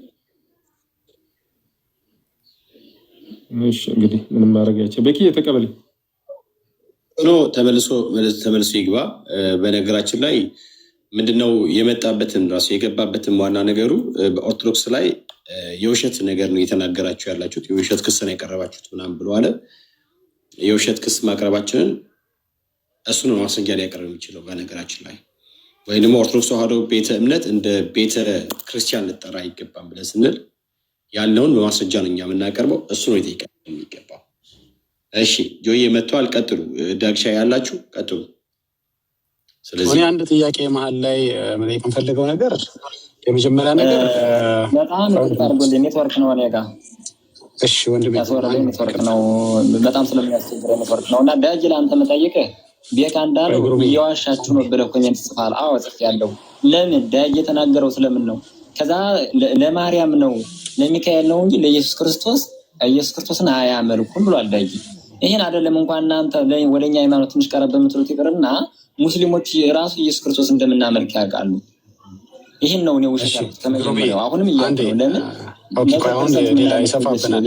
ጥያቄ ምንድን ነበር መጀመሪያ መሰለ? ተበርዟል አልተበረዘም ነው እንግዲህ። መጀመሪያ ቤተክርስቲያን በተዋ የበረዘችው እኛ መጽሐፍ ቅዱስ ነው ብቻ ብለን አናምንም። ገብቷል? ከዛ በላይ የበረዘቻቸው ብዙ ነገሮች አሉ።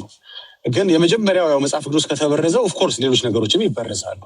ኦኬ ይሄንን ማሳየት ነበረብን። ባዶ ክስ እንዳይሆን አሳይተናል። ገባ? ግሪክ ዋናው ቃል ተነቅሎ ወጥቶ በአማርኛ ቃል ተተክቷል። የተተካው ቃል ትክክል ይሁን የተተካው ቃል ትክክል አይሁን እሱ ሌላ ጉዳይ ነው። ማን ነቀል አለ ቃሉን ነው ዋናው ነገር። እንደ ቤተክርስቲያን እንደ ጉባኤ ነቅለህ ማውጣት አትችልም ነው። መጽሐፍ ቅዱስ ያለውን ሀሳብ ታች ማድረግ አትችልም። ግሪኩን ዋናውን ቃል ታች ማድረግ አትችልም። ከፈለግ እንዲህ ማለቱ ነው የሚለውን ህዳግ ላይ የፈለግከውን ዲስክሪፕሽን መጻፍ ትችላለህ። ለምሳሌ አዲሱ መደበኛ ትርጉም የኛ ላይ ብትመለከት የተለያዩ ማብራሪያዎች ከስር ይሰጣሉ። የራስን ማብራሪያ ከስር አስቀምጥ፣ የሚፈልግ ሰው ይወስደዋል። ኦኬ እንደዛ ማለት ነው ወይ ብሎ ሊረዳ ይችላል። ዋናውን ቃል ግን የነቀለች ታወጣለች፣ በራሷ ቃል ትበርዛለች ስንል በሐሰት ቤተክርስቲያኒቷን አልከሰስም። አንደኛ ቅድም ክፍሉ በእርግጥ ማርያም ነው ብላችሁ አላላችሁም፣ ግን ስሜቱ የሚሰጠው ኮርነር ስቶን የሚለው ይሄ ምንድን የማዕዘን ድንጋይ የሚለው ሀሳብ ማርያም እንደሚያመላክት ምንም የማያወላዳ ነው። በእርግጥ ማርያም ነው ብላችኋል ብለን አንከስም። እናንተ የማዕዘን ድንጋይ ማርያም ናት ብላችሁ ቃል በቃል የጻፋችሁት ነገር የለም። ግን በትምህርታችሁ ማርያም መሆኗል፣ የማዕዘን ድንጋይ እናንተ ቤት ማርያም መሆኗል በተለያየ አጋጣሚ አይተነዋል። ሲያስተምሩ አይተናል። መጽሐፋችሁ ላይም በበናል። ማርያም ኮርነርስቶን ምን ማለት ነው? የማዕዘን ድንጋይ ማለት መለኪያው፣ ዋናው ፋውንዴሽኑ። ለምሳሌ ቱምቢ ብትጥል የምትጥልበት መስፈርቱ መለኪያው ባጭሩ እሱ ነው ማለት ነው። መለኪያ ሆና ቀርባለች ከኢየሱስ እኩል፣ አንዳንዴም እንዲያውም ከኢየሱስ በላይ በቤተክርስቲያናችሁ ውስጥ በተበረዙ መጽሐፍቶቻችሁ ውስጥ መመልከት እንችላለን።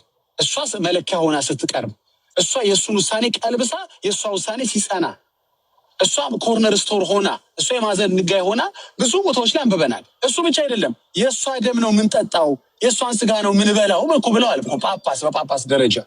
ከዚህ በላይ ምን ታደርጓት እንግዲህ? ስለዚህ ትምህርታችሁ ተበርዟል። ቆይ አንድ ልጨርስ፣ ትምህርታችሁ ተበርዟል፣ መጽሐፋችሁ ተበርዟል፣ ልምምዳችሁ ተበርዟል ስንል፣ ቆይ ወዳጄ ስንል ዝም ብሎ ባዶ አሊጌሽን አይደለም፣ ዝም ብሎ ባዶ ክስ አይደለም። አየህ መረጃ ይዘን ነው ገልጠን የምናሳየው፣ መረጃ ይዘን ነው። ስትበርዙ የማራችሁት ነገር የለም ወይ? ይህንማ የኢየሱስ ነው አነካበትም አላላችሁም። የኢየሱስም የሆነው የማዕዘን ድንጋይነት ተነክቷል። ማነች? ማርያም ነች አላላችሁም። ግን ሌሎች ቦታ ላይ መጽሐፍቶቻችሁ ላይ ግን ማርያም መሆኗን የሚያሳብቅ ገባ ኢየሱስ ፋውንዴሽን አለመሆን ደምታ ያላቸው መጽሐፍቶችና ትምህርቶች አሉ። ከአንተ የሚጠበቀው ምንድን ነው? አሁን ደግሞ ወደ ትምህርቱ እንሄዳለን። ምክንያቱም መጽሐፍ ቅዱስን አሳይተን ጨርሰናል ማለት አልቋል ማለት አይደለም። ገና ብዙ የተነቀሉ የተበረዙ ሀሳቦችን ከመጽሐፍ ቅዱስ ላይ ማሳየት እንችላለን።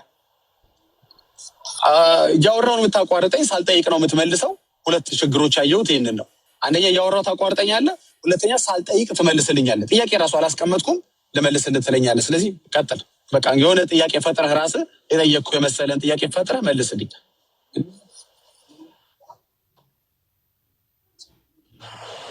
ኦኬ መልስ አለ። እኔ አልጠየቅኩም፣ ግን መልስ አለ። መልስን እንስማ ወዳጅ። በቃ አሁን አንተ ነው መልስ አለ። እኔ ለየትኛው ጥያቄ መልስልኝ እንደሆነ አላውቅም። ገና ሳልጠይቁላ ነው መልስ አለ። እሺ አውራ።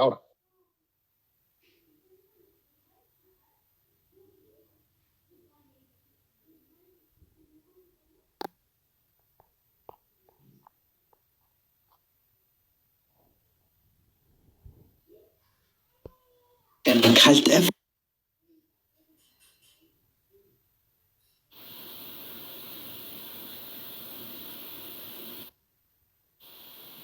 የምፈልገው በማስረጃ ነው።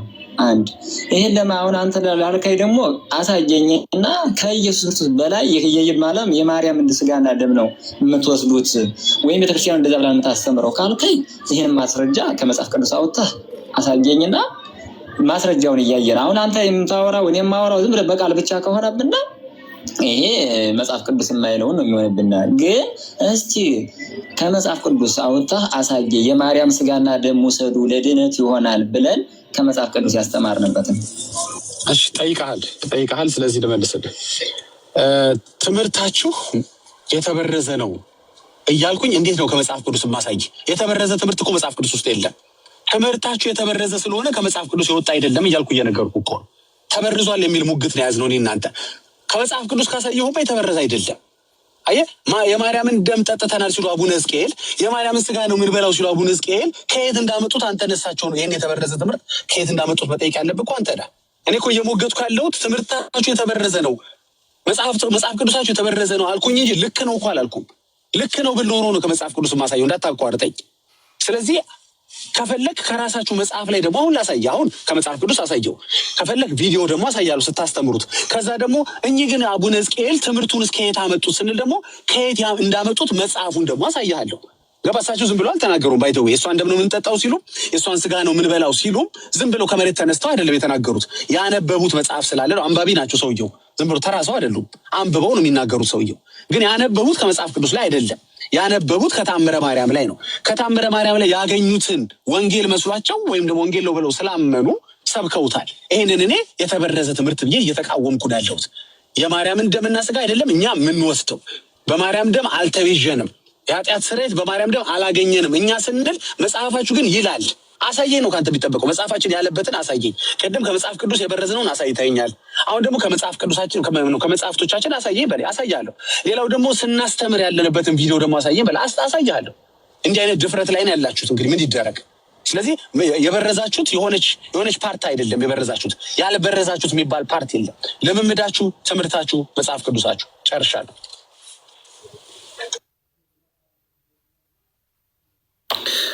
እንትን ታብታብና ኮፕሊንክ አርጉልኝ ፕሊዝ። ግሩም ቀጥል። ታብታብና ኮፕሊንክ አርጉልኝ። አስወጥቶኝ ነበረ ሙሉ ለሙሉ ሪፖርት አለ ቤቱ ፕሊዝ።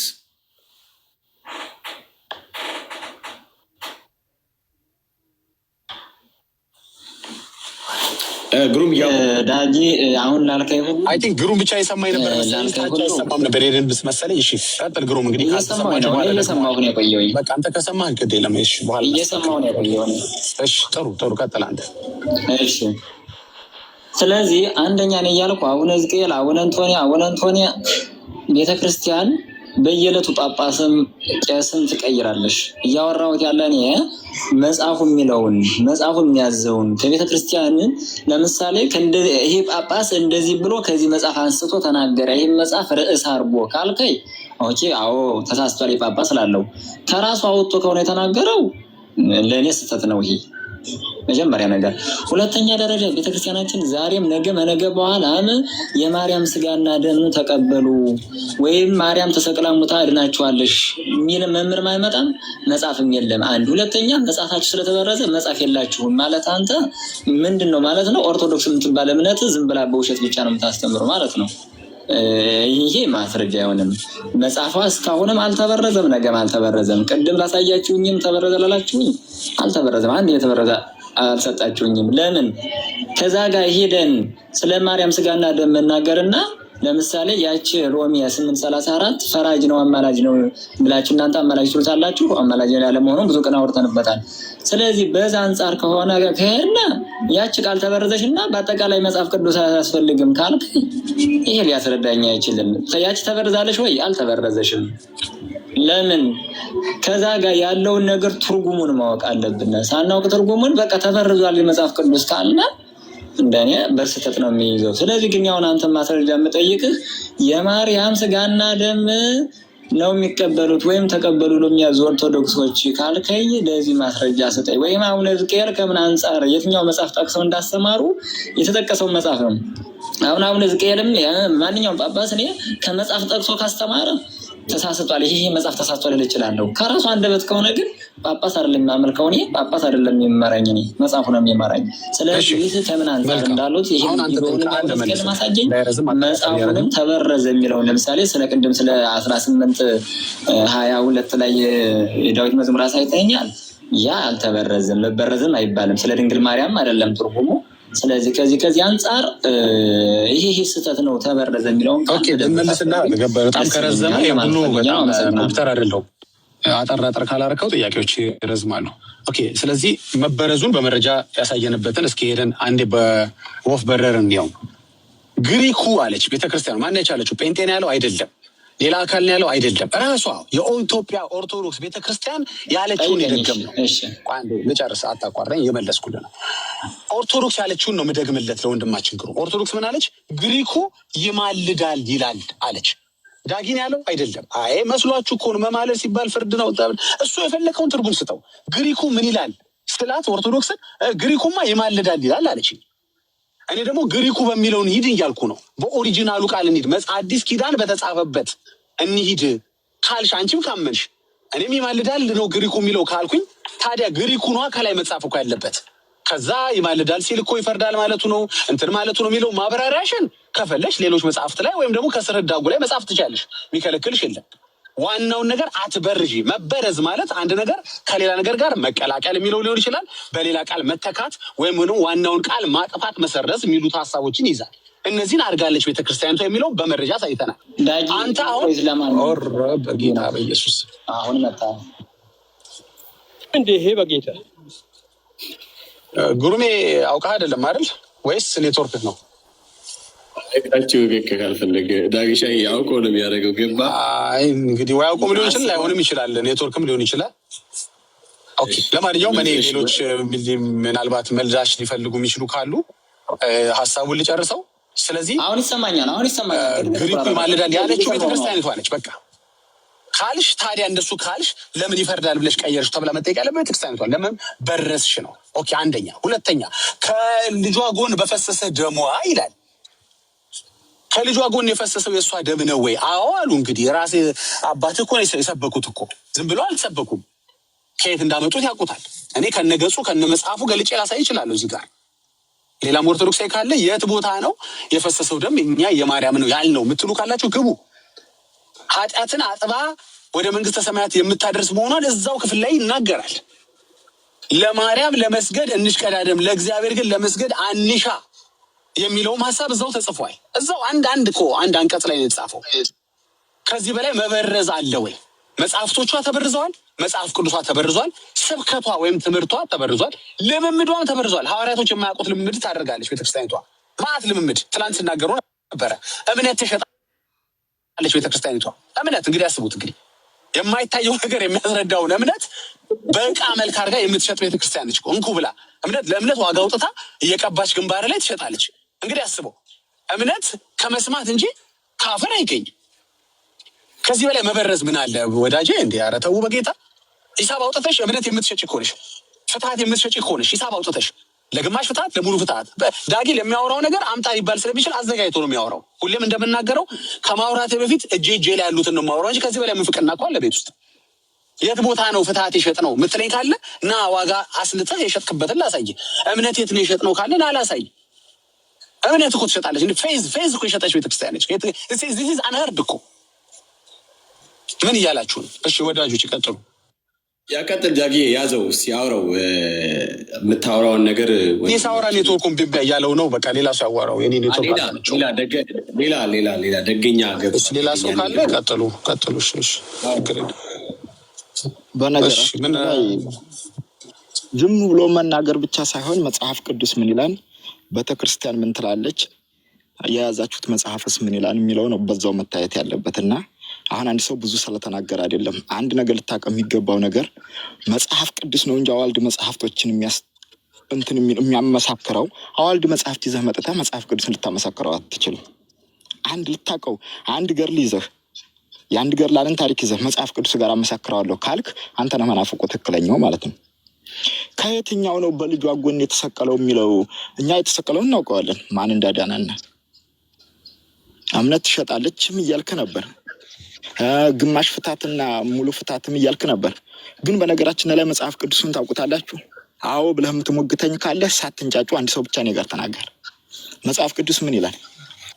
እሺ ወንድማችን፣ በመጀመሪያ እንኳን ደህና መጣህ እንበልህ። ቤተ እምነትን እንጠይቅህ። ያው ዝም ብሎ ተገብቶ አይወራም። ያው እኛ አክብረን ዝም ብለን በቤታችን ሰምተናል። ችግር የለውም። አዳምጣ እየሰበካችሁ ያላችሁት ሃይማኖት እስከሆነ ድረስ መጽሐፍ ቤታችሁ ነው እንዳለ ነው። ይቅርታሽ፣ በቤታችን መስሎ ይቅርታ። አዳምጣ ደግሞ የጋራችን ነው። እሺ እኔ ላዳምጥ፣ በቤቴ እኔ ላዳምጥ። የጋራ ነው። ለገሌ ተብሎ ተወጣ። ቤካዬ አንድ ቀጥሉ፣ 5 ደቂቃ ቀጥሉ። በቤታቸው አንድ ያወሩ ትንሽ ቀጥሉ። ብራዘር መጀመሪያ ማድረግ ያለብህ ነገር ጥሩ ነገር አንሳል። ጥሩ ነገር አንሳል። ምን ብላል መሰለህ? በእኛ ቤተ እምነት ገድላቶቹ በመጽሐፍ ቅዱስ የሚመሳከሩት ብልሃል እና ስለዚህ በሶላ ስክሪፕቸራ ታምናላችሁ ማለት ነው። መጽሐፍ ቅዱስ ብቻ የሚለው ታምናችሁ ወይ ደግሞ በመጽሐፍ ቅዱስ በበላይ ስልጣንነት ታምናላችሁ? አዋልድ መጽሐፍት በመጽሐፍ ቅዱስ ላይ እንደሚፈቀድ ታምናለህ አታምንም? አንተ መጀመሪያ ሰማኝ። እኔ አዋልድ በመጽሐፍ ቅዱስ ይፈቀዳል አይፈቀድም የሚባል ታሪክ የለም። እኔ ስለዚህ ጉዳይ አይደለም። እኛ ቤት ውስጥ ለምሳሌ የበላይ ባለስልጣን መጽሐፍ ቅዱስ ነው። የትኛውም ሀሳብ ቢመጣ የሚዳኘው እንደ እግዚአብሔር ቃል በእግዚአብሔር ቃል በመጽሐፍ ቅዱስ ስለሆነ ማለት ነው። አንተ ብትጽፍ የሆነ ነገር ብታመጣ የሆነ ነገር እንትን ብትል የአንተ ንግግር የሚዳኘው በእግዚአብሔር ቃል በመጽሐፍ ቅዱስ ነው። ለምን ከተባለ የመጨረሻው ባለስልጣን የእግዚአብሔር ቃል መጽሐፍ ቅዱስ ስለሆነ ማለት ነው። ገባ? አሁን ጥያቄ ምንድን ነው? እኛ ክርስቲያኖች ምናምነው መጽሐፍ ቅዱስ የበላይ ብለን ስንል የሁሉም ነገር መለኪያው ቱምቢው መጽሐፍ ቅዱስ ነው እያለንና እናንተ ኦርቶዶክሳውያን ወይ የኦርቶዶክስ ተዋሕዶ ቤተክርስቲያን ገድላት፣ ድርሳናት፣ ታምራት በመጽሐፍ ቅዱስ ተፈትሸው ነው የሚያልፉት። የበላይ ባለስልጣኑ መጽሐፍ ቅዱስ ነው ብላ ታምናለች እያልከን ነው? ገድላትም ይፈቀዳል፣ አዋልድ መጽሐፍትም ይፈቀዳል። አሁን መጽሐፍ ቅዱስ ያስከው መጽሐፍ ቅዱስ ራስ ይዘው የምትጓዘው 66ቱ መጽሐፍ ቅዱስ ገድልም ይፈቅዳል፣ አዋልድ መጽሐፍትም እንድንጠቀም ይፈቅዳል። ለዚህ ነው ቀድሜ መጽሐፍ ቅዱስን ታውቁታላችሁ ወይ የምንጠቀመው አንድ መጽሐፍ ነው። አሁንም ስማኝ፣ ጥያቄ ምንድን ነው መሰለህ? እንደዛ ካልክ ለምሳሌ ገድላትም ድርሳናትም ታምራት የሚሉትን ነገር ቢጠቅላላ መጽሐፍ ቅዱስ ይፈቅዳል ብለህ ስትል ምን ማለት እንደሆነ እስኪ ያብራራል። ምን ማለት ነው ይፈቅዳል ማለት? ለምሳሌ ገድላት የሚፈቀድበት ትልቁ ምክንያት ያስከው መጽሐፍ ላይ ምን ይላል መሰለህ? ነቢያት በዮሐንስ ቁሟን፣ ጻድቅ ግን አልተገደበም። ማቴዎስ ወንጌል ምዕራፍ 11 ቁጥር 13 ነቢያት እስከ ዮሐንስ ድረስ ነበሩ። ማን የተናገረው? ክርስቶስ ራሱ። ነቢያት እስከ ዮሐንስ ድረስ ትንቢት ተናገሩ ይላል። እንግዲህ ከዮሐንስ በኋላ ነቢይ የለም። አሁን እንግዲህ የሴትም የወንድም መሿሿም አለ። ከየት እንደመጣ እኔ አላውቅም። ገድላት አልተገደበም። ሐዋርያው ቅዱስ ጳውሎስ በሮሜ 13:1 ምን እንዳለ ግባና ራስህ አንብበው። ከዛ ዘጸአት 28:10 ለሙሴ በእስራኤል ልጆች ስም ጽላት እንዲቀርጽ ታዟል። ነብይ ነው እንጂ የቆመው ወንድሜ በጣም ከይቅርታ ጋር በጣም ከይቅርታ እንዳትደክም ፈልጌ ነው። እኔ ከያዝከው መጽሐፍ ነው ማስረጃ ሳትሰጠን እኛ እንቀበላለን። ገድል እንዳትደክም፣ ገድል ስለምንቀበል እኛ እንዳትደክም። ገድላት ድርሳናት እንቀበላለን ስለ ኢየሱስ እስካወሩ ድረስ ስለ ኢየሱስ እኛ እንቀበላለን እያልኩ ምን ማስረጃ ሰጠኛለን? ተቃወምህ ነው ማስረጃ የምታሳይ። እኔ እኮ ተቀበልኩ እኮ። እኔ እንዳንተ ነው ማስበው፣ እኔ እንዳንተ ነው ማምነው። ገድላት መጽሐፍ ቅዱሳዊ ናቸው፣ ችግር የለም። ስለ ክርስቶስ እስካወሩ ድረስ እኛ ገድል ችግር የለብንም። ድርሳንም ስለ ኢየሱስ ያወራልን እንጂ ችግር የለብንም። እኛ በቃ አትልፋ፣ ለማስረዳት ለኛ አትሞክረ። ስንቃወምህ ነው ማስረጃ ማምጣት ያለብህ። እኛ ገድል እንቀበላለን፣ እኛ ድርሳን እንቀበላለን። ሌሎች እኮ አልተናገሩም። ወዳጅ አንዴ ስማኝ፣ አንዴ ወዳጅ ስማኛ፣ እየደገምኩልህ አሁን ቃሌን ስማኝ። ገድሉ ስለ ኢየሱስ የማያወራ ከሆነ ገባ፣ ግን እቃወመዋለሁ። ገባ አይደለ? ገድሉ አንታይ ክራይስት ከሆነ ወይም ደግሞ ከመጽሐፍ ቅዱስ ተቃራኒ ከሆነ ነው የምቃወመው እንጂ ገድል በመሆኑ በራሱ አልቃወመውም። የከሌን ባዮግራፊ ስላወራልኝ አንድ ሰው አልቃወመውም። አንድ ሰው በእምነቱ ስለተጋ ያንን ድካሙን ስለነገረ እንትን አይደለም። እኔም እንድበረታ እኔም እንደዛ ሰውዬ ለወንጌል ታማኝ እንደሆነ እንደወጣ እንደወርድ ይነግረኛል። ይሄ በጣም ደስ ይላል። ይህ መጽሐፍ ቅዱሳዊ የሆኑ ገድሎች ግን አሉ እናንተ ቤት፣ እነሱን አንቀበላቸው። ገባር ሰውን የሚተርኩ ቆዳጅ። ስለዚህ እንዳትለፋ ነው። እንደው ጀነራሊ ገድል ሲባል የማንቀበል ስዕል ሲባል የማንቀበል እንዳይመስል። እኔ ቤቴ ብትመጣ ማዕት ስዕል ነው የሀገር ስዕል ነው ያለው። ችግሩ ልዩነት ያለው እኔ ሰግድለታለሁ፣ አንተ አሰግድለትም። ማነው እኔ አልሰግድለትም፣ አንተ ሰግድለታለህ። እኔ ቅዱስ ነው አይደለም ግዑዙን አንተ ቅዱስ ነው ትላለህ የሚል ነው እንጂ እንደው ዝም ብሎ በደፈናው የአርት ጠላት፣ የገድል ጠላት፣ የድርሳን ጠላት አይደለንም እኛ። ገባ? ስለ ክርስቶስ እስካወሩ ድረስ ከወንጌል ጋር ተቃራኒነት እስከሌላቸው ድረስ ይሄን ያህል እንትን አይደለም። ጨርሱ፣ እንዳትደክም ብዬ ነው። ዳጅ ቀጥሉ። እና ታዲያ ከዚህ የዘለለ አዋልድ እኮ በጥቅስ እንድናወራ እኮ ነው እኔም እኮ እያልኩ ያለሁት በጥቅስ እንድናወራ። ታዲያ ከዚህ የዘለለ መጽሐፍ ቅዱስ ቤተክርስቲያን ምን ጨመረችበት? እኛ እኮ አንድ ሰው ተጋድሎ ካደረገ በሃይማኖቱ ያደረገውን ገድል ብቻ ነው የሚጻፍለት አዋልድ መጽሐፍት ሲጻፍ እንጂ ከዛ የዘለለ ነገር ቤተክርስቲያን አትጽፍም። አንድ ነገር በተረጋጋ ነገር ካዳመጥከኝ ማለት ነው። ስለዚህ ምን ጨመረችበት ነው የምትለው? አሁን ቅድም ስትናገር የነበረው ብዙ ነገር አለ። ምን ጨመረችበት? አሁን መምህር ዮሐንስንም ከመውጣቱ በፊት ራሱን እየሰማሁ ነበር። ለዮሐንስ ራሱ ጠይቁት የነበረው ቤተክርስቲያን ምን ጨመረች ነው የምትሉት እናንተ? ይሄን ጨምራለች ብሎ ከያዝከው 66 መጽሐፍ ላይ እዛው የያዝከው 66 ላይ ማስረጃ ሰጥሃለሁ። በማስረጃ እናወራለን ማለት ነው። ከዛ በኋላ ምንድን ነው ጨመረች እና ምን ጨመረች ነው የምትሉት? የኛም ቤተክርስቲያን እንደው ታሪክ ነገር ምን የፈለከው ብርሃን 13 አካባቢ ያለውን የአባቶችን የቅዱሳንን ተጋድሎ ጳውሎስ የመሰከረላቸው ልትነግረኝ እንደፈለክ እገምታለሁ አይደል? ስለነከሌ ባወራ ጊዜ የለኝም ያለው ጳውሎስ።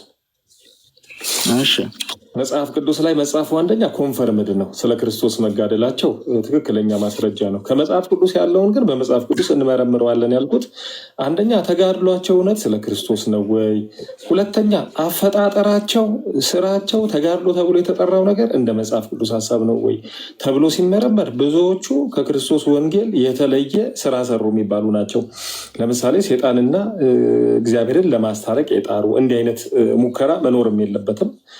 ሁለተኛ ቃል ኪዳን ተሰጣቸው የሚባል ባዕድ ቃል ኪዳን የመዳን የነገረ ድነት ይዘት ያለው ቃል ኪዳንም ተሰጥቷቸዋል። ሶስተኛ አፈጣጠራቸውን በተመለከተ ክንፍ ያበቀሉ ሰውነታቸው ተበሳሶ አሳ የሚሽለኮልኩባቸው እንዲና እንዲህ አይነት ቅዱሳን ተብለው የሚጠሩ ተፈጭተው ሲበተኑ ቅጠሉ ሁሉ ጊዮርጊስ እያለ የሚጠራ እንዲህ አይነት ቅዱሳን ቅዱስ ብሎ ለመቀበል እንደገና ደግሞ ስለ ክርስቶስ ተጋደለ ለማለትም ይከብዳል። ምክንያቱም ለክርስቶስ መጋደል እንደዚህ አይደለም።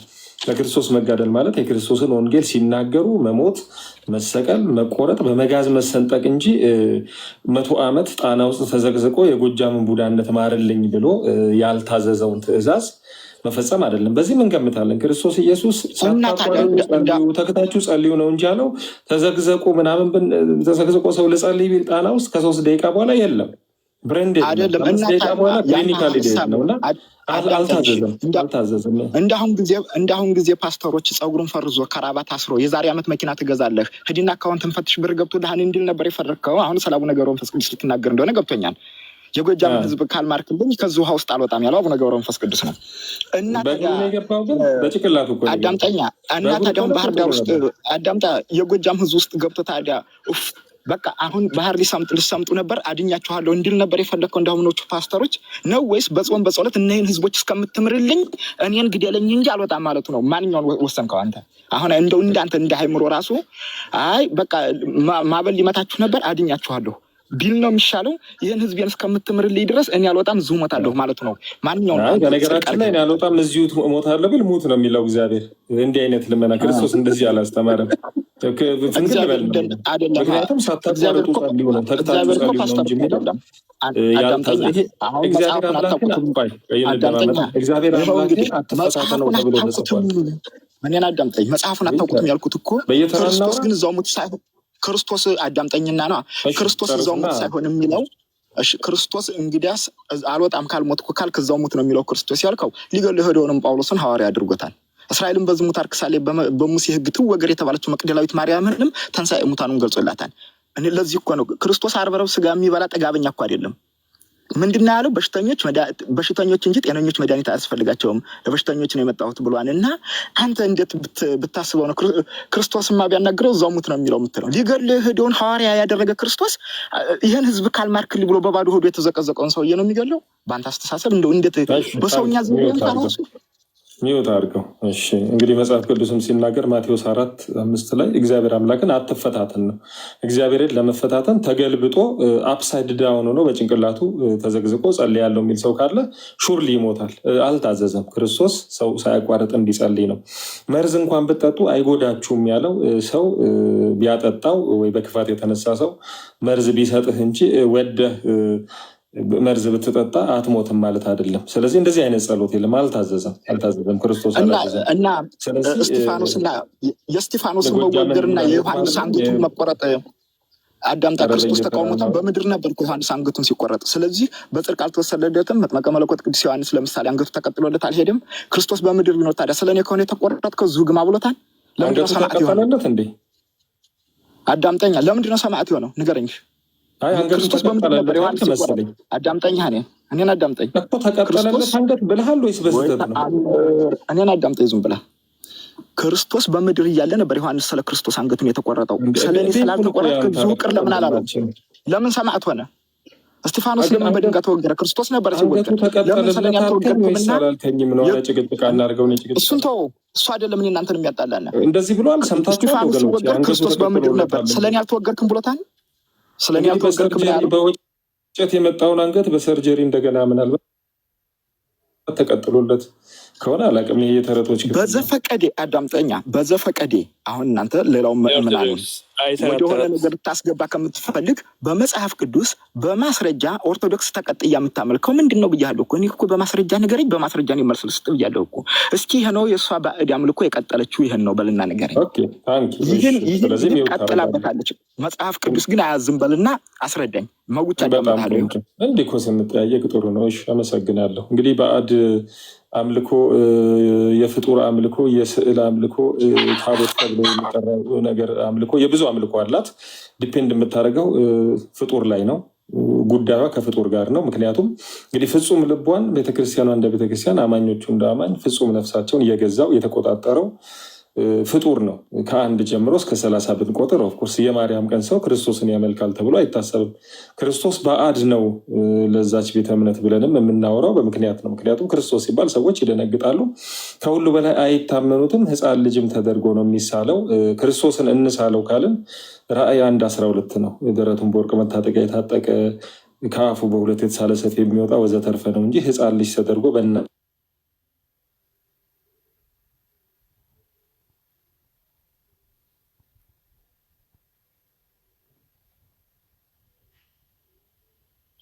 ጆን ተቋርጦ ነው ልመናው ነው።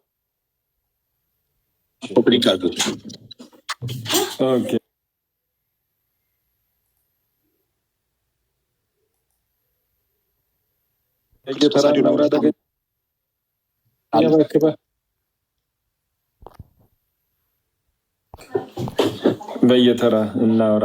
ስለዚህ ነው ክርስቶስ ኢየሱስ ባዕዳ ነው። ኢንስቴድ እንግዲህ ስዕላት፣ ሌሎች ነገሮች ሰዎች ለእነሱ ይሰግዳሉ፣ ወደ እነሱ ይጸልያሉ፣ እነሱን ይታመናሉም ጭምር።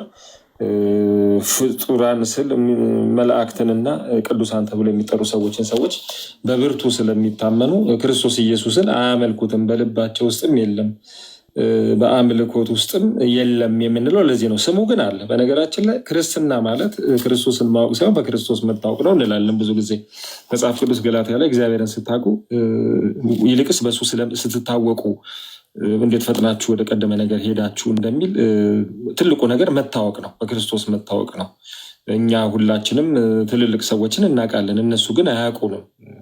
መንፈሳዊ ሰው ግን ስሙ በሰማይ ስለሚጻፍ ክርስቶስን የተቀበለ በክርስቶስ ይታወቃል ማለት ነው። ይህንን ጉዳይ ይዘን ወደ እናንተ ስንመጣ እምነታችሁ ክርስቶስን በመቀበል ስላልተጀመረ ክርስቶስ ኢየሱስ አያውቃችሁ። እናንተ ታውቁታላችሁ። ማንም ሁሉም ነገር አሁን የጎጃም ገበሬ ወይ የወለጋ ገበሬ ሄደን ትራምፕ ብንል እንደ የአሜሪካው ፕሬዚዳንት ነው የሚለን። ትራምፕ ግን ያንን ገበሬ ግን አያውቀው።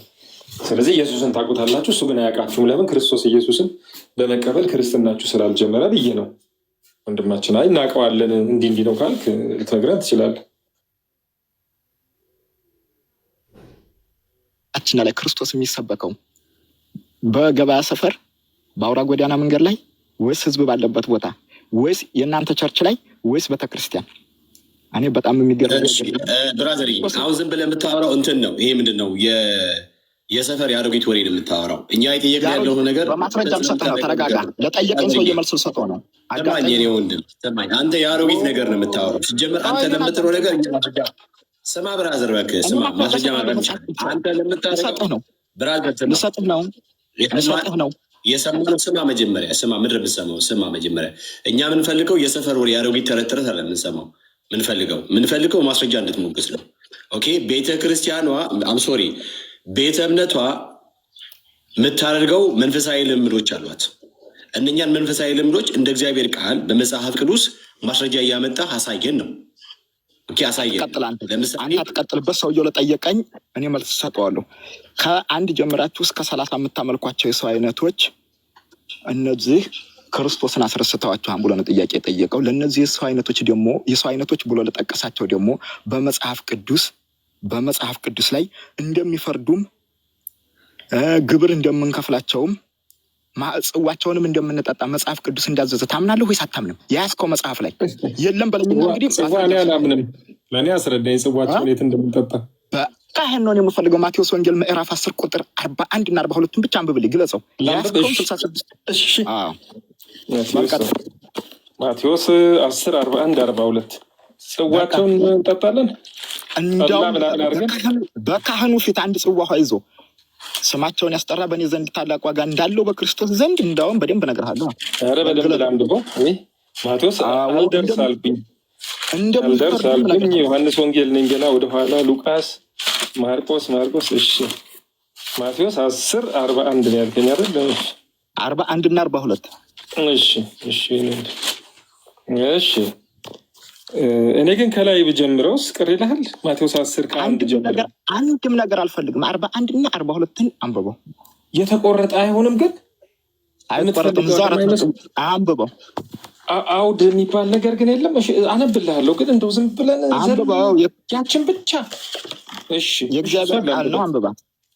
እሺ ምን ይላል? 41 እና 42 ነብይንም እናንተን የሚቀበል እኔን ይቀበላል፣ እኔንም የሚቀበል የላከኝን ይቀበላል።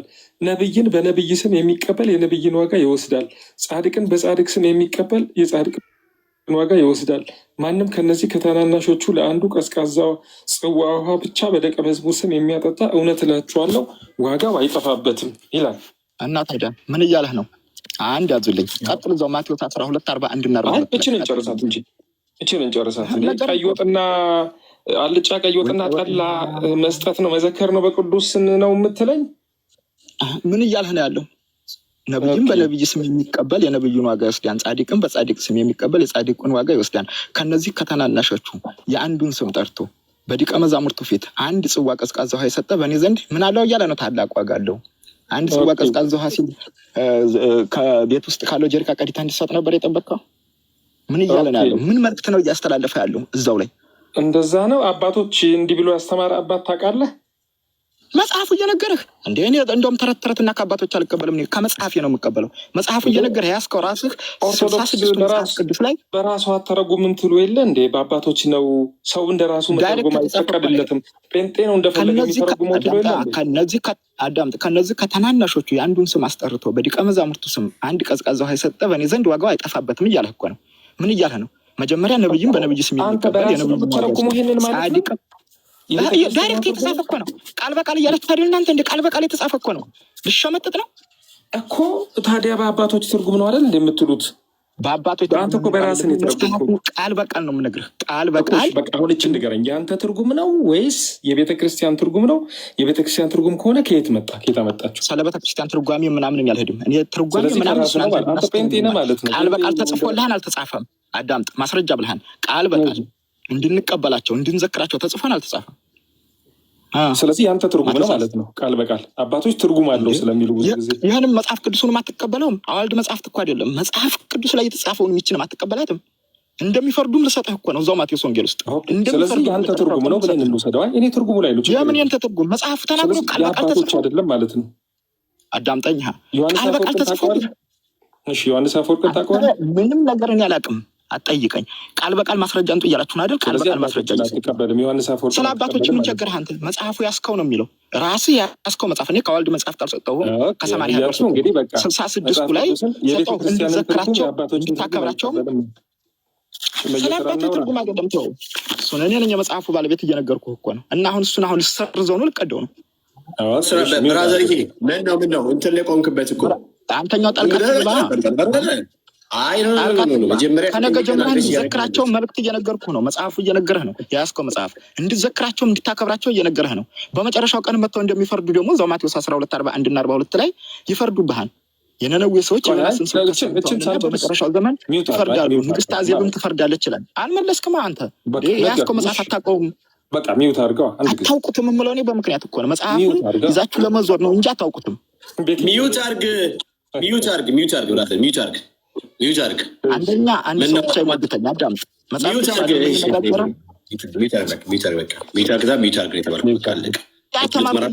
እናንተ ዝጋ እዙ በ66ቱ መጽሐፍ ጨምቀሃለሁ።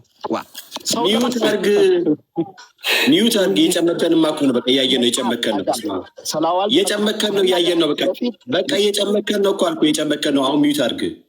በቃ ሚዩት አድርግ። እየጨመከን ነው። ታወራለህ እንደ መጽሐፍ ሳታውቀው ሚዩት አድርግ። 240 ሰው አለ እንግዲህ ይህን ክፍል ስናየው ይኸውላችሁ፣ ቆርጦ ሴጣን ቆርጦ ነው የሚጠቅሰው ሁል ጊዜ 42 ላይ በደቀ መዝሙር ስም ይሄ ከ10 ጀምሮ ነው የሚፈታው። 11 ጀምሮ ክርስቶስ ኢየሱስ ለአገልግሎት ሲያሰማራቸው ዳጊ ለሌሎቹ ይጠቅማል ብዬ ነው። 230 ምናምን ሰው ስላለ እቺ ደግሞ ትልልቆቹ አስተማሪዎችም የሚንጠላጠሉባት ይህ ዝክር የምናምን መንጠልጠያ ጥቅስ ስለሆነች 11 ጀምሮ ክርስቶስ ለአገልግሎት ሊያሰማራ ሊልካቸው በየአገሩ በየክልሉ በየከተማው ሊልካቸው ሲል 12ቱን ደቀ መዛሙርት ወደ እርሱ ጠርቶ እንዲያወጧቸው በርኩሳን መናፍስት ላይ ስልጣን ሰጣቸው እያለ 5 ቁጥር ላይ እነዚህን 12ቱን ላካቸው አዘዛቸውም እያለ ኦሪንቴሽን እኮ እየሰጣቸው ነው ሊያዘጋጃቸው። በጣም የሚገርመው ነገር ወደ አሕዛብ ከተማ አትግቡ፣ ከገባችሁ ቢያራግፉ ይላል 15 ቁጥር ላይ በፍርድ ቀን ከነዚህ ከተሞች ይልቅ ለነዚህ ከተሞች ይብስባቸዋል፣ እንደ በጎች በተኩላ መካከል እልካቸዋለሁ እያለ ወርዶ መጨረሻ ላይ እናንተን የሚቀበል ለአገልግሎት ሲሄዱ እናንተን የሚቀበል እኔን ይቀበላል። ጅማ፣ አዋሳ፣ አሰላ፣ ካሊፎርኒያ ወሬቨር ሰዎች ሲሄዱ እነዚህ ሰዎች ስለ ክርስቶስ ወንጌል መልእክት ይዘው ሲሄዱ አይ ቁጭ በሉ ተቀመጡ፣ እኔ ምንም የለኝ እችን በነፃ ከመሬት ውስጥ የምትወጣውን የጉድጓድ ውሃ 1 ብርጭቆ እንኳን ጠጡ ብሎ የሚያደርግ ሰው የጻድቁን ዋጋ ይወስዳል ነው ነገሩ። ሽልማቱን ያገኛል። እግዚአብሔር ዋጋውን አይረሳም። ለወንጌል ኮንትሪቢዩት አድርጓል፣ አስተዋጽኦ አድርጓል። ለወንጌል ስርጭት ነው። ምን ይላል? እናንተን የሚቀበል እኔን ይቀበላል፣ እኔንም የሚቀበል የላከኝንም ይቀበላል። ነብይን በነብይ ስም የሚቀበል የነብይን ዋጋ ይወስዳል። እችን ይፈሯታል፣ ይሸውዷታል። ነብይ ታዲያ እንዴት አትቀበሉም እንዳይባሉ ይሁንላቸው። ጻድቅን በጻድቅ ስም የሚቀበል የጻድቁን ዋጋ ይወስዳል። ማንም ከነዚህ ከተናናሾች ለአንዱ በደቀ መዝሙር ስም ውሃ ብቻ የሚያጠጣ እውነት እላችኋለሁ ዋጋው አይጠፋም። እቺ ክፍል ነች። በደቀ መዝሙር ስም ቢኮዝ ሂ ኢዝ ማይ ዲሳይፕል፣ ደቀ መዝሙሬ ከመሆኑ የተነሳ ማንም እነዚህን ሰዎች ቢቀበል ዋጋው አይጠፋበትም። እችን ክፍል ማርቆስ 9:41 በጣም ያብራራታል። እኔ በጣም ደስ የሚለኝ እቺ በደቀ መዝሙር ስም የምትለው እኔ እንደው ሌሎቹ ኖት ቢይዙ እንዴት ደስ ይለኛል። ምን ይላል? ክፉ መናገር የሚችል ማንም የለምና አትከልክሉት፣ የማይቃወመን እርሱ ከእኛ ጋር ነውና የክርስቶስ ስለሆናችሁ በስሜ ጽዋ ውሃ የሚያጠጣችሁ ሁሉ ዋጋው እንዳይጠፋበት እውነት እላችኋለሁ። የክርስቶስ ስለሆናችሁ በስሜ ጽዋ ውሃ የሚያጠጣችሁ ግቡ፣ ቁጭ በሉ፣ የክርስቶስ ናችሁ፣ ወንጌልን ይዛችሁ ቁጭ በሉ። እንካ ቀዝቃዛ ውሃ፣ ምንም የለኝ። ትንሿን ነገር አይደለም አልጋ መልቀቅ፣ አይደለም ክትፎ ማብላት። ይሄንን ክፍል ነው የሚናገረው እንጂ ቀይና አልጫ የመከሽከሽ የመሳከር ውዞ አረቄ መጠጣት፣ ጠላ፣ ፊልተር ምናምን አይደለም። እኔ በጣም የሚገርመኝ ቤግሻ ዮሐንስ አፈወርቅ እኮ እሱን እያየው ነበር ቅድም። አባቶች ማናስ ይሄ ልጅ በራሱ ነው እየተረጎመ ያለው ማለት ነው። መጽሐፍ ቅዱስ በራሳችሁ ነው የምተረጉሙት የሚሉት። አንደኛ ቤተክርስቲያኗ ከሆነ ቤተክርስቲያኗ ከየት አመጣችው? አባቶች ካለን የአባቶች ኮንሰንሰስ ፓትረም የሚባል የአባቶችን አጠቃላይ ሜን ፖይንት ወይ ደግሞ እነ ዮሐንስ አፈወርቅ አይነት ትልልቅ አስተማሪዎች ያስተማሩት ነገር በጣም ግልጽ ነው። ጆን ክሪስቶስቶም ሜን ፖይንትስ ብሎ ዮሐንስ አፈወርቅን ሂ ቲችስ ዛት ጎድ ዳዝ ኖት ሉክ ኦንሊ አት ዘ ሳይዝ ኦፍ ዘ ጊፍት። ኢየሱስ ክርስቶስ የጊፍቱን ትልቅነት አይደለም የሚያዩበት፣ አት ዘ ላቭ ኤንድ ኢንቴንሽን ቢሃይንድ ኢት ያለውን ፍቅርና ሞቲቭን ነው የሚመለከተው። ኢቨን ሰምቲንግ አስ ስሞል አስ በጣም እንደዝች ያነሰው ይላል ኤ ካፕ ኦፍ ኮልድ ወተር ኤ ሲምፕል አክት ኦፍ ካይንድነስ ሄልፕ ጊቨን ቱ ክራይስት ሰርቫንትስ፣ እርዳታ ድጋፍ የሚደረግ ለክርስቶስ አገልጋዮች ኢዝ ፕሪሺየስ ቢፎር ጎድ፣ እግዚአብሔር ቫሊዩ ያደርገዋል። ፕሪሺየስ ነው። አገልጋዮቹ ሄደው ሲያገለግሉ አንዳች ነገር ጥንጥ ነገር ኮልድ ዋተርን የምታክል ካይንድነስ ያደረገላቸው የሚል እንጂ በቅዱሳን ስም እየተባለ በቅዱሳን ስም ከተባለ እኮ እንግዲህ አሁን ቤኪ በክርስቶስ ኢየሱስ የዳነ ነው። ዳጊ እንግዲህ ሲሳይም ምናምን አሉ እዚህ እና ቅዱሳን ናቸው። ስለዚህ በቤካ ስም ብዬ እንግዲህ ቀይ ወጥ ላበላ ነው ማለት ነው። ሌሎችም አሉ በርካታ ቅዱሳን። በስንቱ ቅዱሳን ይባባሉ የለ እንደ እርስ በእርስ ራሱ በኦርቶዶክስ። ስለዚህ በሰው ስም የመደገስ ጉዳይ አይደለም። ይሄ የመጽሐፍ ቅዱስም የአባቶችም የኦርቶዶክስም አስተምሮ አይደለም፣ ወፍ ዘራሽ ትምህርት ነው ለማለት ነው። ቤኪ የተባረክ ያ ጆዬ እግዚአብሔር አምላክ አብሽባከ ውጪስ በስማቸው ሳይሆን በስሙ ነው። ሰው ግልጽ ነው። ጌታችን ኢየሱስ ክርስቶስ እነኚህን 12ቱን ደቀ መዛሙርት ሲልካቸው በእጃቸው ጭምር የላካቸው። ስለዚህ ግልጽ ነው ክፍሉ ስለማን እየተወራ እንደሆነ። ሲቀጥል ቅድም እንዳልከውም ስለ ነቢያት ከተነሳ ኦርቶዶክስ ተዋሕዶ ቤተ እምነት ነቢያትን በነቢይነት ትቀበላለች ወይ የሚል ጥያቄ ያስነሳል። አንዱን መዞ አይደለም። ኤንድ ደግሞ አውዱ መረዳት ክፍሉ ምንድን ነው የሚለው ስለምን እያወራ ስለምን እየተናገረ ነው የሚለውን ነገር በምላት መረዳትን ይጠይቃል። ባይዘዌ ሲቀጥል ውሃ አለ እንጂ ጠላ ጠምቀ ምናምን ነገር የሆነ ስም ሰጥኸው ማህበር አደራጅተ በቀን ዘክር አልተባለም። ዳቦ እየቆረስክ ምናምን ነገር ማነ ባለወልድ እየተባባልክ ምናምን ነገር ስማቸውን እየዘከርክ ኑር አልተባለም፣ የለም። ለዚህ ነው ከመጽሐፍ ቅዱሱ ውጭ የሆነ ልምምድና አስተምሮ ያላት ቤተ እምነቷ ብለን የምንለው። ኦኬ ያ ብቻ አያምኑም፣ አይቀበሉም። ባይዘይ አያምኑም፣ አይቀበሉም። እግዚአብሔር አምላክ ወደ ቀልባቸው ይመልሳቸው እንጂ። እሺ